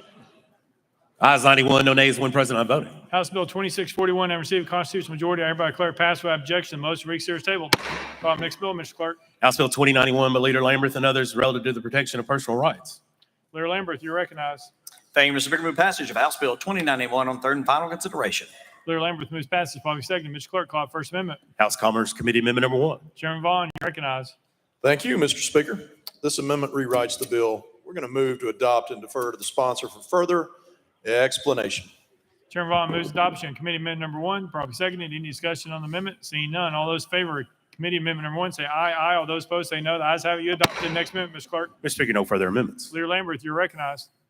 Thank you, members. About 6 months ago, if you were on social media at all, you will see that an AI program developed a new song. And when I saw that, I thought, boy, that's pretty neat. I went and looked at that. And then I started studying, what exactly is AI? What does this mean? How could a computer come up with a song? Because members, if you hear everything from Bach to Beethoven, to the Beatles, to Tina Turner, to Taylor Swift, to Willie Nelson, Garth Brooks, Snoop Dogg, you name it, you hear just a couple of chords of something, and you can immediately know by that song that's written or by that voice that you've just heard who that is. Right? I mean, you probably are thinking about that in your heads right now. A song that you know. You ever get one just kind of stuck in your head because it's something that was human created? That AI bot a few months ago didn't create a song. What it did is it took millions of songs that had been written by humans, that had been sung by humans, that had been performed by humans, and put it into a mathematical equation that spit out something that to us looked new. Well, members, that's wrong. And we're starting to realize just the power of AI and what it is. And if you're curious what the Elvis Act is all about, is it protects those voices. It protects the voices of people like Elvis, even after his death, but it also preserves the First Amendment. It makes sure that all of our motion picture academies out there and everybody else can actually still use their art, and that the First Amendment is alive and well in this bill. But what you can't do is steal someone else's work. We've never allowed that before, and name, image, and likeness is already protected in Tennessee law. We're just adding voice. And there's no place better to start this for the entire nation, because this is a first of its kind bill, than in Music City right here in Nashville. We are in Tennessee, the birthplace of so many different types of music. I don't want to lose that, members. And if it sounds like I'm very impassioned about this bill, it's because I am. I've talked to so many musicians and singers and songwriters that just want to be able to continue to practice their craft. So, members, I know that we could have lots of bills that we would potentially, dispute on this, but I have Republicans and Democrats that have signed on to this bill, and I would ask all of you to support this. Support our musicians, support our singers and songwriters, support real people being able to have their art out there without some computer program taking that away from them, without recognizing them or without compensating them. With that, Mr. Speaker, I stand ready for questions and renew my motion. Leader Lamberth renews his motion. Any discussion on the bill? Representative Pearson, you're recognized. Thank you, Speaker, and thank you, sponsor. I really want to also thank Mr. Waddell, who's a Memphian, who I've had the opportunity to talk with about the Elvis Act and Memphis being Memphis. This is so important that we protect music and protect folks' voice. I think this is a good idea. I think it's a good bill, and encourage everyone to support it. One thing I will say, because I have legislation addressing artificial intelligence too. There's a great book, The Coming Wave by Mustafa Suleyman, that all of us should read. The work that we do on artificial intelligence and ensuring its containment is going to be very important. It is not to say that we are going to be able to pass legislation to prevent its use. It is here. It will influence every aspect of our lives and future generations. And so doing things that we can that are well-researched, well-informed, and are rooted in the people who are most proximate to this problem is going to be really important as we move forward. And so I hope that we all support this bill. And as we look to address the concerns and the opportunities that come with artificial intelligence moving forward, that we keep the same fervor, the same attention, and the same intention. Thank you. Leader Lamberth. Thank you, Mr. Speaker. And by the way, if you're curious, Elvis's Ensuring Likeness, Voice, and Image Security Act of 2024. And I do want to make it just very crystal clear that it's intent of the legislature that Section 6A2 of the bill, amending 4725-1105 of the Tennessee Code, applies to simulated voices and images. It applies to recordings of images and things the subject never actually said or did. And so that's exactly what you're talking about. That's what AI does. It takes someone's voice, in this instance, but name, image, or likeness, and it twists it and tries to put it off as kind of a new creation, but it's not. And I think there's much that we have to do in this arena, but this would be a big step forward. Representative Pearson. More? Thank you, sponsor, co-sponsors, Speaker. Representative Doggett. Thank you, Mr. Speaker. I have just a couple questions just for clarification. I've had some constituents that have called and reached out. First question is, does this legislation prohibit someone from perhaps producing a painting of one of their favorite late crooners?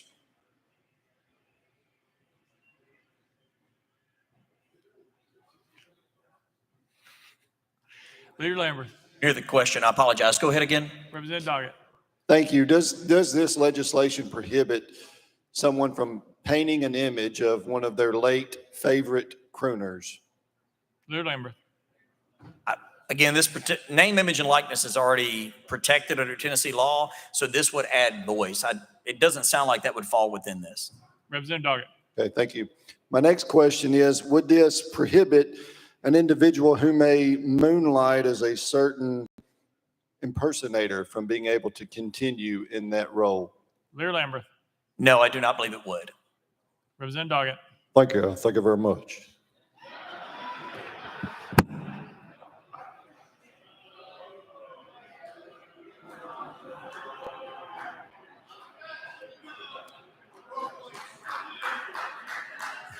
Representative Jones. Thank you, Mr. Speaker. It's been great to had a great meeting with Representative Lamberth about AI. He signed on to one of my bills. I want to just say that I return the favor, sign on to this bill, and look forward to working together to address this proliferation of AI that we're facing as a generation. We are in the future now, colleagues. And so this is something that we have to be proactive about, comprehensive about, look at how it impacts all aspects of our lives going forward. And so look forward to working together. Just want to say this is a good bill. A lot of musicians have reached out about this legislation, and we know that we are here in Music City, and so we want to stand with these musicians, and I'm glad to be supporting this bill. Thank you. Representative Parkinson at Leader Camper's desk.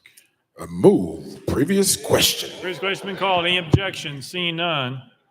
All those in favor of House Bill 2091 as amended, vote aye when the bell rings. Those opposed, vote no. As every member voted, does any member wish to change their vote?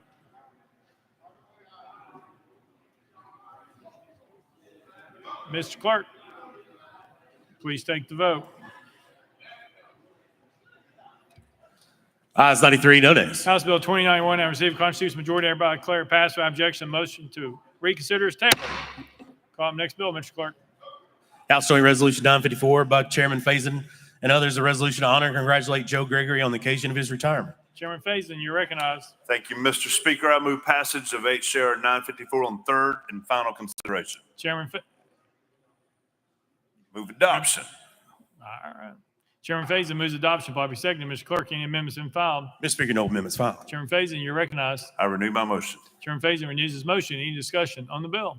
Seeing none, any objection to the question? Seeing none, all those in favor of House Joint Resolution 954 vote aye when the bell rings. Those opposed vote no.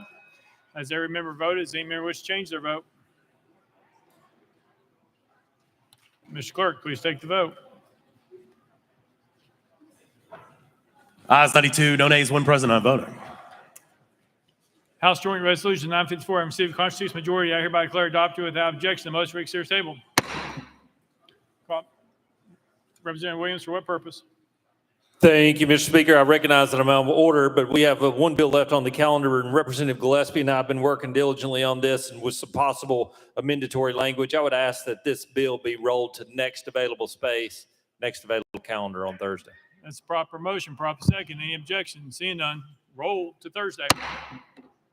Call up next bill, Mr. Clerk. That completes the regular calendar, Mr. Speaker. Next order, Mr. Clerk. Unfinished business. Unfinished business.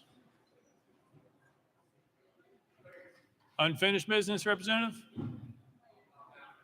All right. Next order, Mr. Clerk. Announcements. Representative Warner, you're recognized.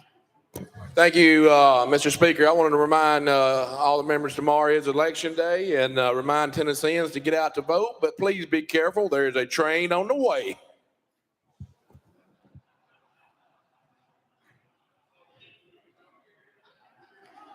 Representative McKenzie.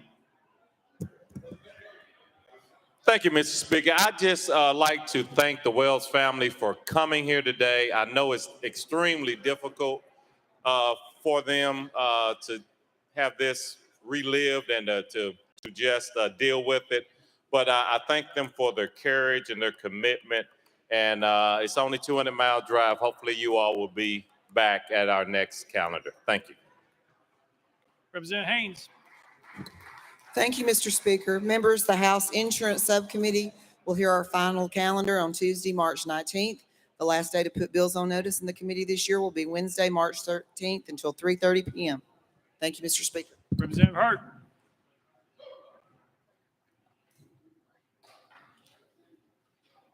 Representative Hurt. Thank you, Mr. Speaker. Corrections Subcommittee will have our final calendar on Tuesday, March 12th. Any bills be considered should be put on notice by Wednesday, March 6th at 3:30 p.m. Representative Lafferty. Thank you, Mr. Speaker. The Higher Education Subcommittee will take up the lottery scholarship calendar alongside our final calendar on Monday, March the 18th. So please, if you have any higher ed bills, please get those on notice by 3:30 Wednesday, March 13th. Thank you, Speaker. Representative Haston. Thank you, Mr. Speaker. K-12 Subcommittee will have its school safety calendar next Tuesday, March 12th, and the K-12 Subcommittee will hear its final calendar Tuesday, March 19th. Deadline to put bills on notice for that final calendar will be Wednesday, March 13th at 3 p.m. Representative Grills. Thank you, Mr. Speaker. The Agriculture and Natural Resources Subcommittee will hear its final calendar on the 19th. Last day to put bills on notice is the 13th. That's also Ag Day, so everybody show up. Any further announcements? Next order, Mr. Clerk. Roll call.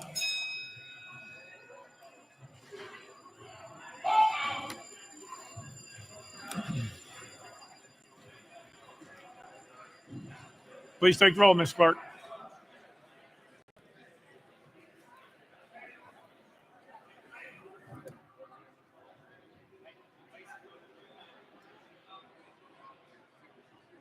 Mr. Speaker, 91 members present. Next order, Mr. That completes the regular order, Mr. Speaker. Leader Cochran, you're recognized. Thank you, Mr. Speaker. I move the House stand in recess until 9 a.m. on Thursday, March 7th, 2024. Without objection, the House stands in recess till 9 a.m. on Thursday, March 7th, 2024.